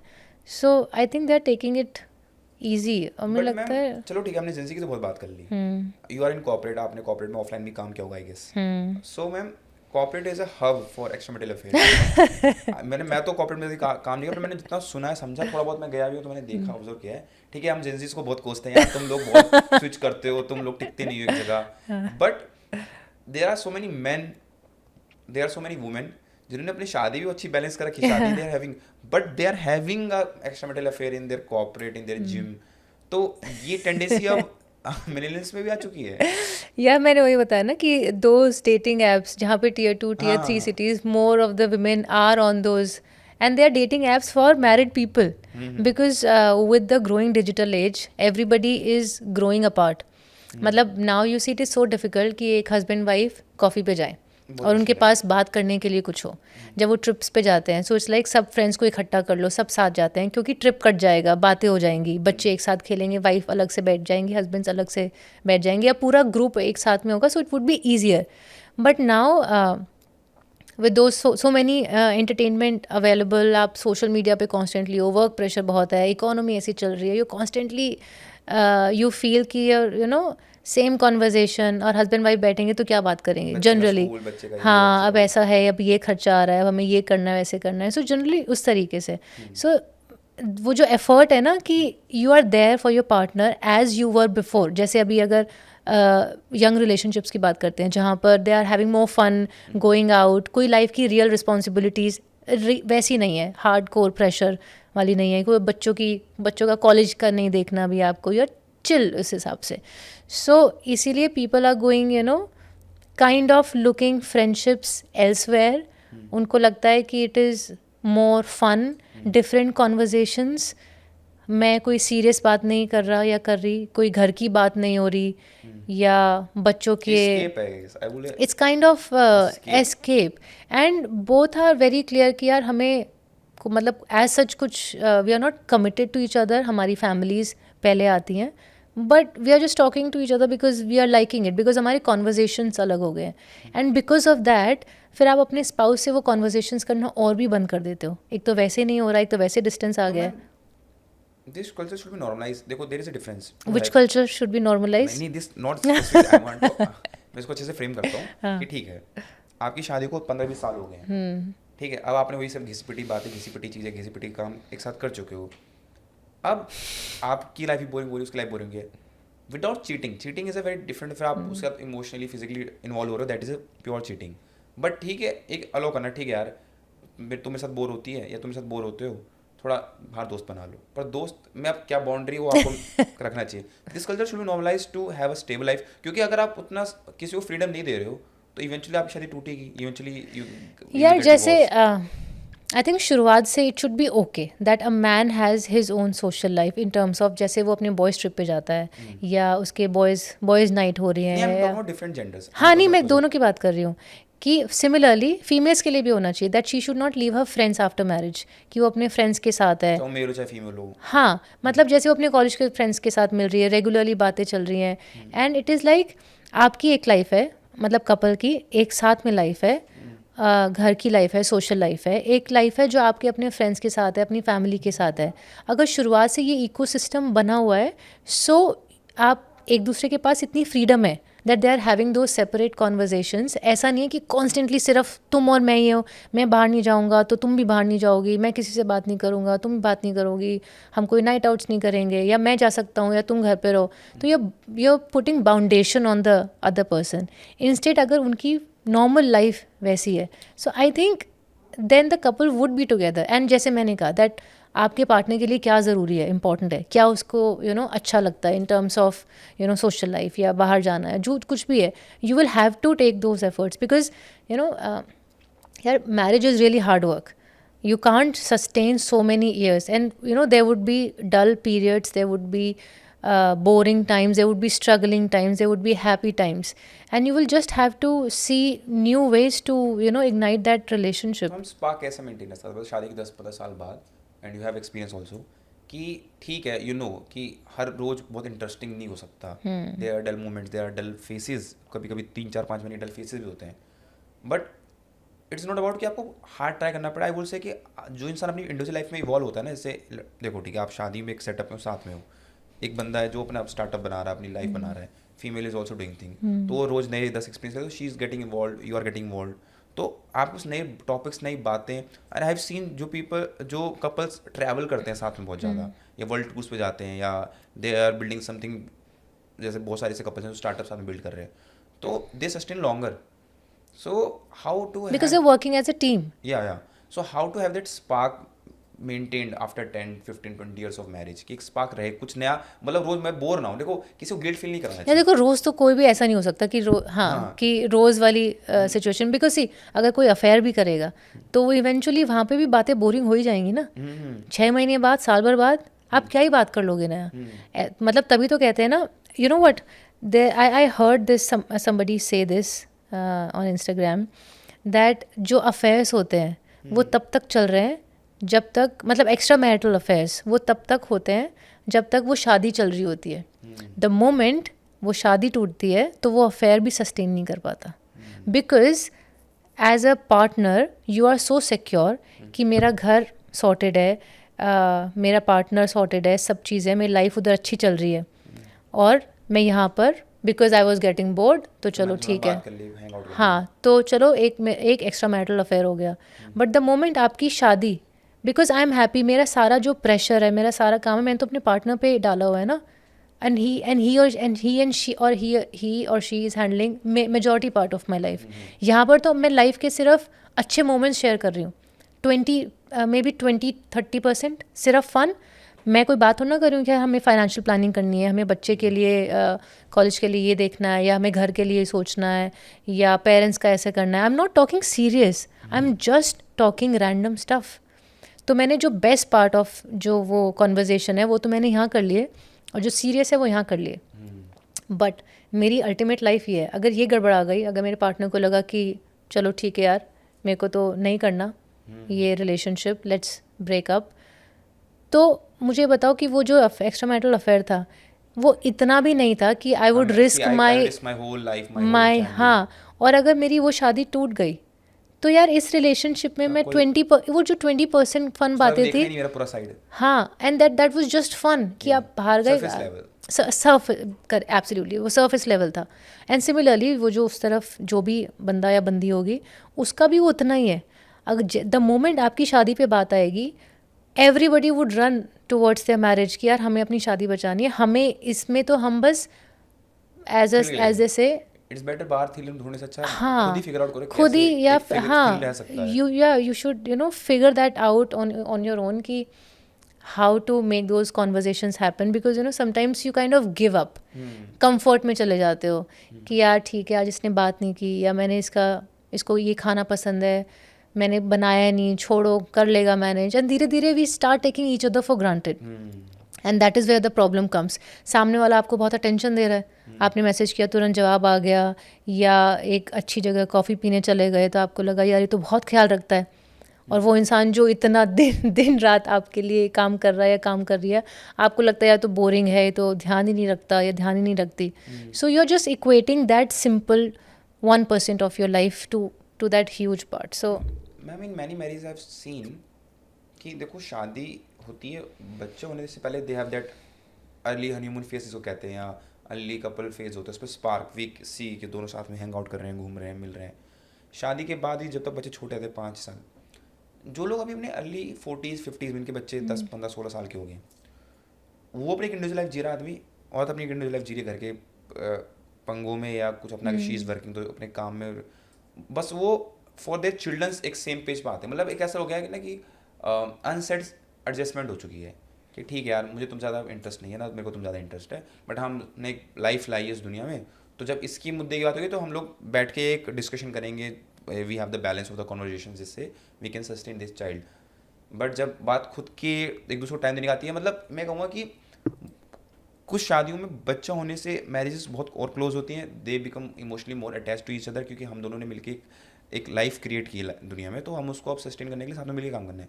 बट कुछ वही एक पॉइंट होता है कि यार अब तो बच्चा हो गया, अब तो इसके राउंड बंद गए हैं, तो वो दूर कर देती है। तो ma'am you have a boy son, so having a child strengthen the marriage की, मतलब क्या होता यार है? I think again it totally depends from people to people or couples that how they take it.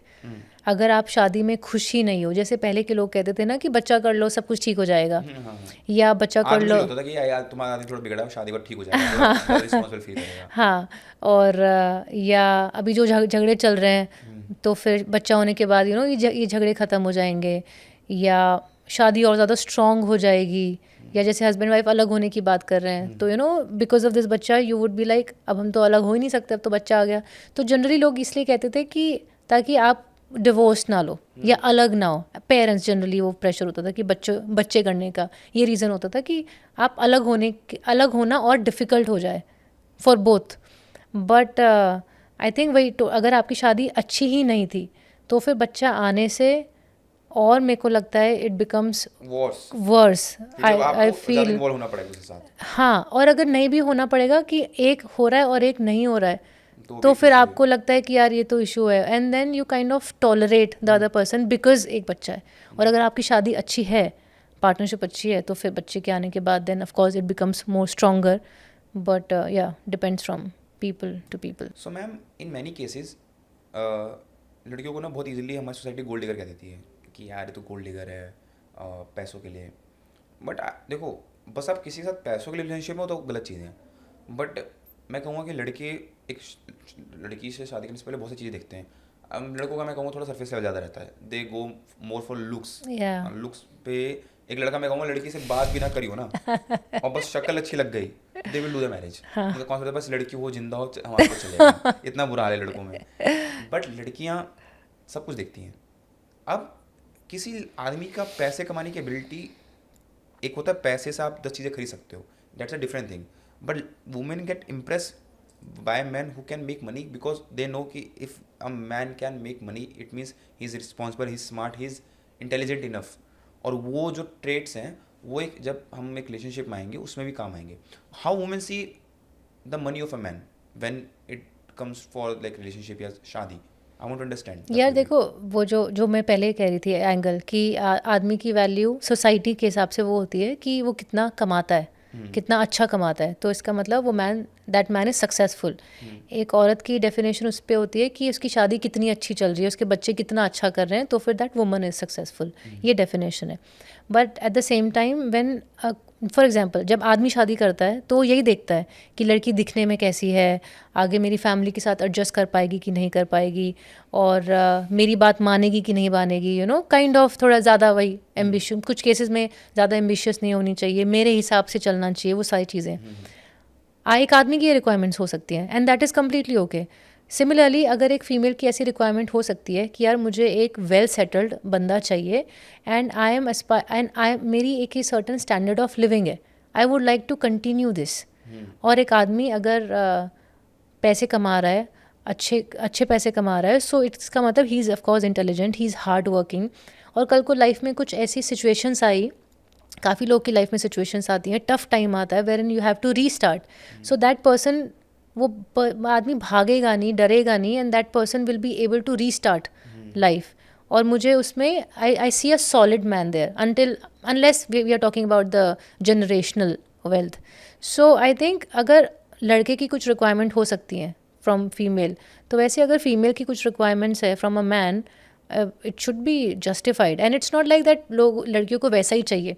Recently मैंने एक reel बनाई थी when I asked a question, because there was this podcast जिसमें that guy went to IIM and he asked a question to the females कि एक आदमी है जो आपसे बहुत प्यार करता है, लाइक हाँ मैड लव, देवता आदमी है, आपसे बहुत अच्छा रखेगा, फैमिली का भी सपोर्ट आपको मिलेगा, लाइक ऐसा you aspire to such a man. But वो कोई छोटी मोटी जॉब करता है, 10-15 हज़ार रुपये कमाता है, वर्सेस एक दूसरा आदमी है जो एक फाउंडर है यूनिकॉर्न का, 1000 करोड़ की वेल्थ है उसकी या 100 करोड़ की वेल्थ है उसकी, but he is service level नहीं, प्यार हो सकता है, नहीं हो सकता, मे बी ही वुड मतलब वो है आपके साथ, but he might go around snobbish है, आपको डोमिनेट करेगा, आपको डिक्टेट करेगा, तो आप कौन सा लड़का चूज़ करोगे? तो उसमें आया कि we will be going towards that founder कि हमें। फिर जब मैंने क्वेश्चन पूछा same in my on my page, but I got what voting poll I got was 92% female said that we would go for the man who has less money, but हमें वो आदमी अच्छा चाहिए कि कल को वो आदमी ज़्यादा भी कमा सकता है, अभी वो कम कमा रहा है, स्ट्रगल कर रहा है, कोई बात नहीं, but if he is gem of a person and if that man has potential, so of course वो आगे आएगा, and I would be willing to go for that man, not 100 crore man. So it totally depends on your individual ma'am I have a counter for this. अगर आपने चलो किसी इंसान की 100 करोड़ की नेटवर्थ है पर आपको प्यार नहीं होता, आपने शादी कर ली पैसों के लिए, you can enjoy his money for 2 years 3 years 4 years 5 years. Eventually जब वो प्यार नहीं करता तो आपको उससे अलग होना ही पड़ेगा. तो ना आपके पास वो पैसा रहेगा ना आपके पास आदमी रहेगा. But a man who is hard working, वो अभी शायद उतना पैसा नहीं कमा पा रहा, अभी उसका सोशल स्टेटस उतना बड़ा नहीं है, but you know this man is a gem of person, he will take care for me in future life. तो वो ज़्यादा वर्क कर सकता है. तो अगर जो लड़की को लगता है कि यार पैसा सब कुछ सॉर्ट कर देता है, हाँ या money can sort many things, but eventually आपको आप पैसा तो नहीं खा सकते ना साथ नहीं, में. बट यार देखो, हम ये भी डिस्काउंट नहीं कर सकते कि every person comes with their own baggages, अपने ओन हार्डशिप्स एंड स्ट्रगल. किसी ने ऐसी लाइफ देखी है जहाँ पर पैसा बिकेम सब कुछ, हाँ हाँ. सो उसको लगता है कि यार पैसे से शायद शादी कि चल मेरे को, जाएगी. हाँ मतलब उसने शायद देखी होगी कि पैसे की वजह से शादियाँ टूट गई, या इतना प्रॉब्लम हुआ, या इतना मतलब समथिंग रियली बैड हैपन, तो उस इंसान के लिए पैसा ज़्यादा ज़रूरी है. और हो सकता है किसी ने देखा हो कि यार पैसा तो बहुत था लेकिन प्यार नहीं था, लोनलीनेस थी, और इससे अच्छा तो पैसा कम ही हो. So I think every person has their different own upbringing. Different upbringing, different thought process, what they have gone through life. So it totally depends कि उनकी क्या रिक्वायरमेंट्स है या एस्पिरेशंस है. And I think we should not be judging, because हर इंसान, देखो secretly तो हर इंसान वही चाहता है ना कि यार मुझे ऐसा चाहिए या ऐसी बंदी चाहिए. So we I think we should not be judgemental by saying कि यार लड़के को तो सुंदर लड़की ही चाहिए और लड़की को अमीर लड़का ही चाहिए. ये मैम जेन्युइन पॉइंट, क्योंकि बहुत लोगों के ना कॉन्सेप्ट मैरिज उनके पेरेंट्स की शादी से बहुत रेफरेंस लेते हैं वो, कि अगर कोई ब्रोकन फैमिली से आ रहा है जो जिसने अपने हमेशा से अपने पेरेंट्स को झगड़ा लड़ाई देखी है, तो उसके लिए पैसा शायद उतना मैटर नहीं करे, उसके लिए मैटर करे कि यार बस शांति हो. I want to have a marriage यहाँ पे शांति हो, आई कैन हैव लंच या dinner with my loved one शांति से. और जिसने बहुत अच्छी शादी देखी अपने माँ की, उन्होंने बहुत मतलब हमेशा देखा कि my parents are in love even after 30-40 years of marriage, तो उसके स्टैंडर्ड्स शादी के बहुत ज़्यादा हाई होंगे. और कई केसेस होता है ना कि इस तरह के दो बिल्कुल अपोजिट ब्रिंगिंग के लोग एक सेटअप में जब शादी में आते हैं ना, तो वो उसके बहुत बेरे मिनिमम रिक्वायरमेंट्स होती हैं. सोचता है कि इतना भी कर दो शायद मैं आई एम डूइंग इनफ. और इसका होता है यार ये तो कुछ नहीं. मैं तो अपने घर में देखा कि मेरे पापा मेरी मम्मी के लिए क्या करते हैं, मेरी मम्मी मेरे पापा के लिए क्या करती है. सो इससे क्या शादी बहुत ख़राब होती है. So we are heading towards the end of the podcast, so we gonna have a rapid fire questions. तो let's end this podcast. Okay, तो मैम रैपिड फायर में ना क्या करेंगे, रैपिड फायर से ही इसको, अच्छा रैपिड फायर का क्या करेंगे, रैपिड फायर से पॉडकास्ट का एंड हो जाएगा, फिर मैं एंडिंग नोट्स कर लूँगा और ये हमारे रील्स के लिए भी होगा. ठीक है डन. और इसमें रैपिड फायर में take like 40 to 50 second of मेरा आंसर क्वेश्चन का 10-12 सेकंड्स और आपका 30-40, वो थोड़ा क्लासी थोड़ा मासी टाइप. देखते हैं. Let me see if it comes to my mind, तो रीटेक ले लेंगे. Ma'am when two people are in relationship, तो कई बार ऐसा होता है कि दिल कुछ और कहता है, दिमाग कुछ और कहता है. दिल कहता है ये इंसान मेरे लिए बहुत अच्छा है, पर दिमाग कुछ पैटर्न्स नोटिस करता है जो लगता है कि यार this can be harmful in future. So in this cases कहाँ जाना चाहिए, दिल के साथ जाना चाहिए, दिमाग के साथ जाना चाहिए? आई थिंक आप झूठ बोल सकते हो, आप मैनिपुलेट कर सकते हो, बट आपके जो एक्शंस हैं they will always tell the truth. तो आपको हमेशा पैटर्न्स पे जाना चाहिए, ना कि कोई बार बार सॉरी कह रहा है बट वो गलती फिर भी रिपीट कर रहा है. So I think that's a pattern that you should go So for. मतलब in a relationship we should go with brain sometimes. या ma'am suppose two people are madly in love with each other और उनको पता है कि ये मुझे बहुत प्यार करता है और ये मुझे बहुत प्यार करती है, बट अपने आप दूसरे इंसान को सिक्योर फील करवाने के लिए अपना फ़ोन का पासवर्ड देना चाहिए या आपको ट्रस्ट होना चाहिए कि यार ये मुझे इतना प्यार करती है, मुझे इसके फ़ोन पासवर्ड जरूरत नहीं है.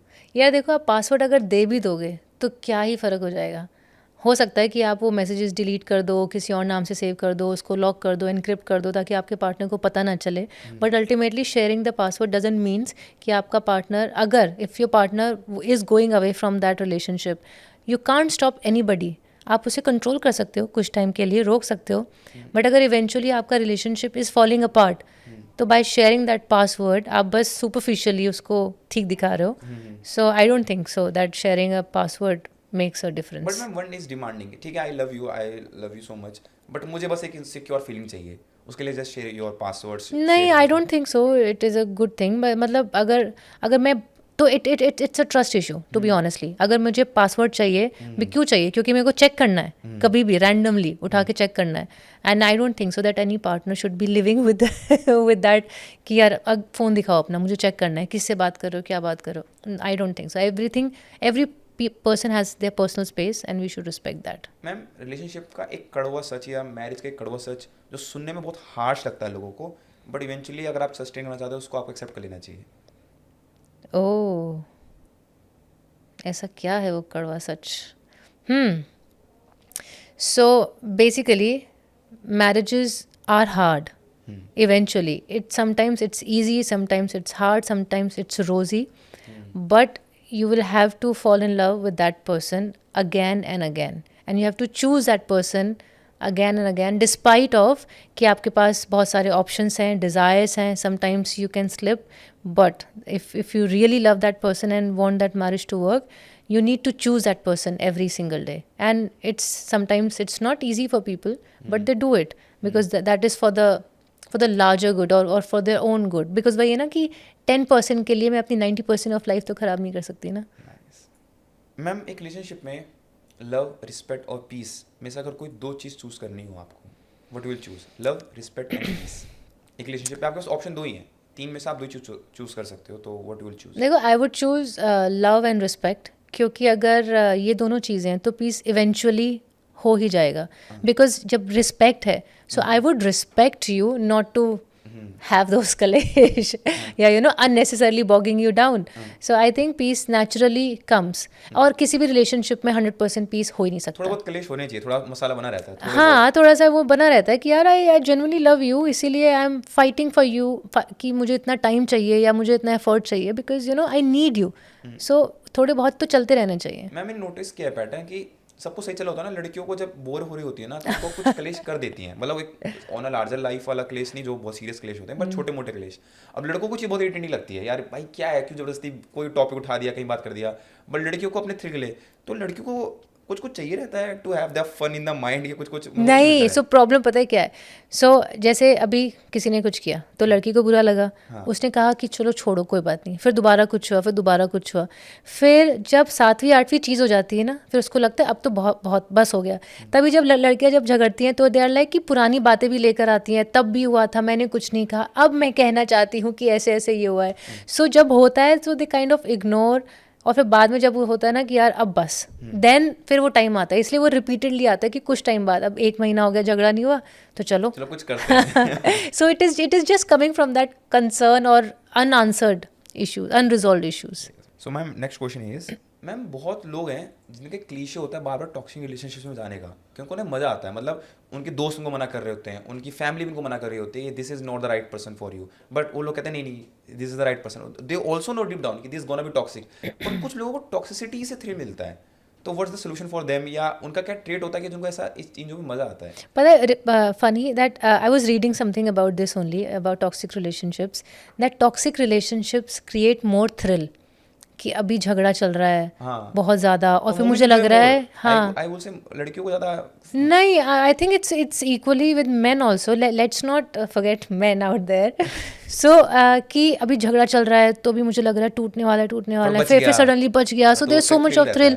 अभी बहुत ही अच्छा बिहेवियर चल रहा है, अब सडनली बहुत कोल्ड हो गया, and then people find it कि your brain will find it so thrilling that कि there is not a dull moment.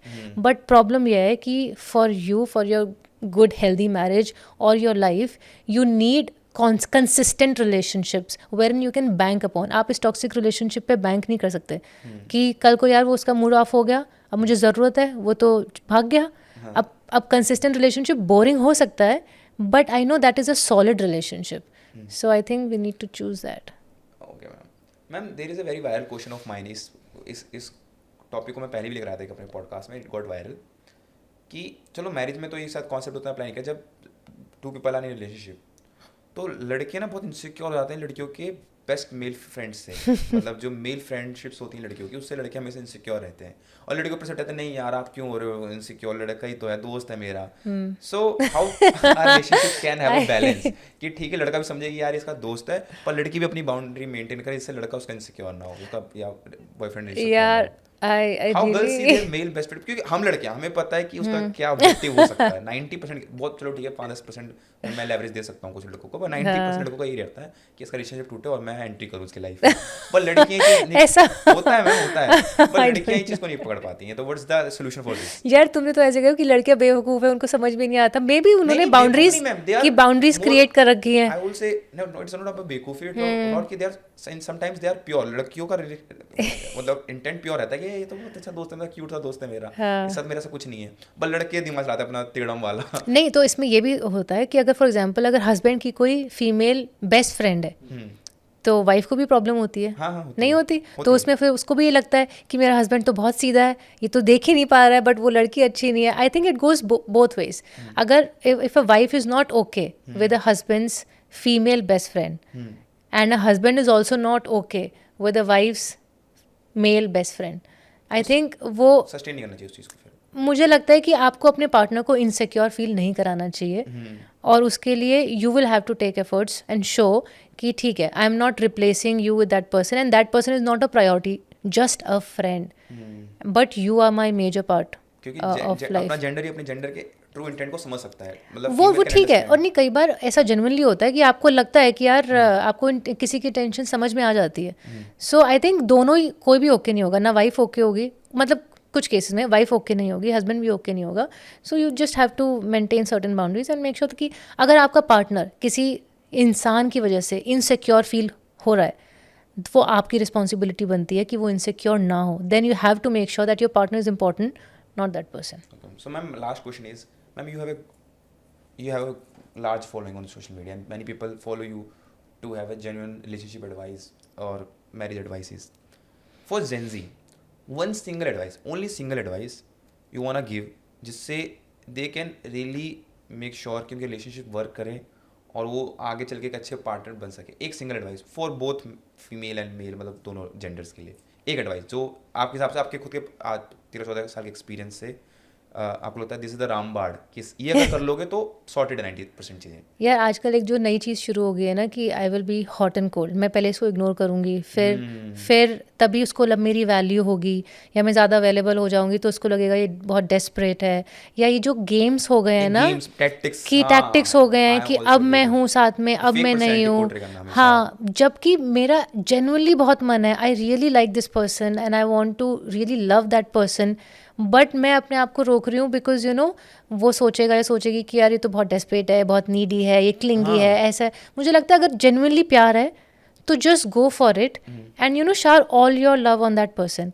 फिर ये गेम्स खेलने की जरूरत नहीं है। आजकल तो मैम बहुत ऐसा it's like a proper a game, मतलब पहले तो लड़के चलो कुछ लड़के उनको ऐसे छपरी भी कहते थे बहुत लड़कों को, पर पहले लड़के ना दिल से ऐसे जाके खोल देते हैं कि यार आई लव यू, मतलब अगर रिस्पेक्टफुल वे में, अगर कुछ उल्टी हरकत नहीं कर रहे बट रिस्पेक्टफुल में। मैंने सुना था, हम मूवीज देखते पुरानी तो कॉलेजेस में या जाके यार मुझे तो तू पसंद है, तो खुल के बोलते थे और girls used to appreciate that. लड़कियां पसंद करती है कि ठीक है इसने हिम्मत तो करी मेरे को आगे बोलने की। बट आज अगर आपने किसी से मिलके तुरंत कुछ दिन बाद बोल दिया ना मुझे पसंद, यार ये तो इतना नीडी, इतना डेस्परेट है, डेस्पोटन चलता है हमारे में, तो यू सी कि अगर रिलेशन आपके कोई अच्छे इमोशंस हैं किसी को लेके, तो अगर कोई पोर्ट्रे कर रहा है तो उसको भी इंडल्ज करना चाहिए कि आप बिना किसी गलत इंटेंशन के आप उसको कर रहे हो, और एक्सेप्ट उसी वार्मनेस करना चाहिए। आई think you should give fair chance and you should be very honest with your feelings, कि मैं ये ना सोचूं कि मैं प्यार तो करती हूँ बट ना मैं ऐसे जताऊंगी तो ये ऐसे कर लेगा, भाव बढ़ जाएंगे यू नो, और वही अभी सिचुएशनशिप हो जाएगी, अभी फिर you know that person will boast about कि देखो मेरे पीछे कितनी लड़के। हाँ, so I think in relationships you know don't be scared of falling in love and don't be scared of being vulnerable in love. It's fine, आपको हो सकता है अच्छा इंसान मिले, हो सकता है ना मिले, बट ये गेम्स खेलने से तो कोई अच्छा नहीं मिल रहा ना। So at least try being honest in a relationship. It was a great podcast with you. I guess ये पूरा एक podcast master class है for marriages, for relationship, and your audience will see it, my audience will see it, और वो कुछ तो takeaways ले सकती हैं. So what is the final message to our audience for this podcast? I think no, thank you so much Manas for this. And we had a fun time. Yes ma'am. You know, really free. आपको experience रहा होगा with the Gen Z podcast, I guess. Yeah, it's one of the first podcasts. Yeah. So, but I think for everybody out there, I would just say the same thing which I said, that relationships are so important because nowadays the world has become lonelier. और लोग loneliness से ज़्यादा मर रहे हैं और smoking से कम मर रहे हैं. You know, it is a fact. It is a genuine fact. And because we are spending so much time on digital, online, and we have forgotten that how the real human connections look like. Because हमें लगता है कि यार इतना काम कौन करे, जाके कौन मिले, वही text पे ही breakup कर लो. So I think you should start making those efforts of being in person, offline, you know, and making those efforts for the people you love. Otherwise, you will just get lonelier.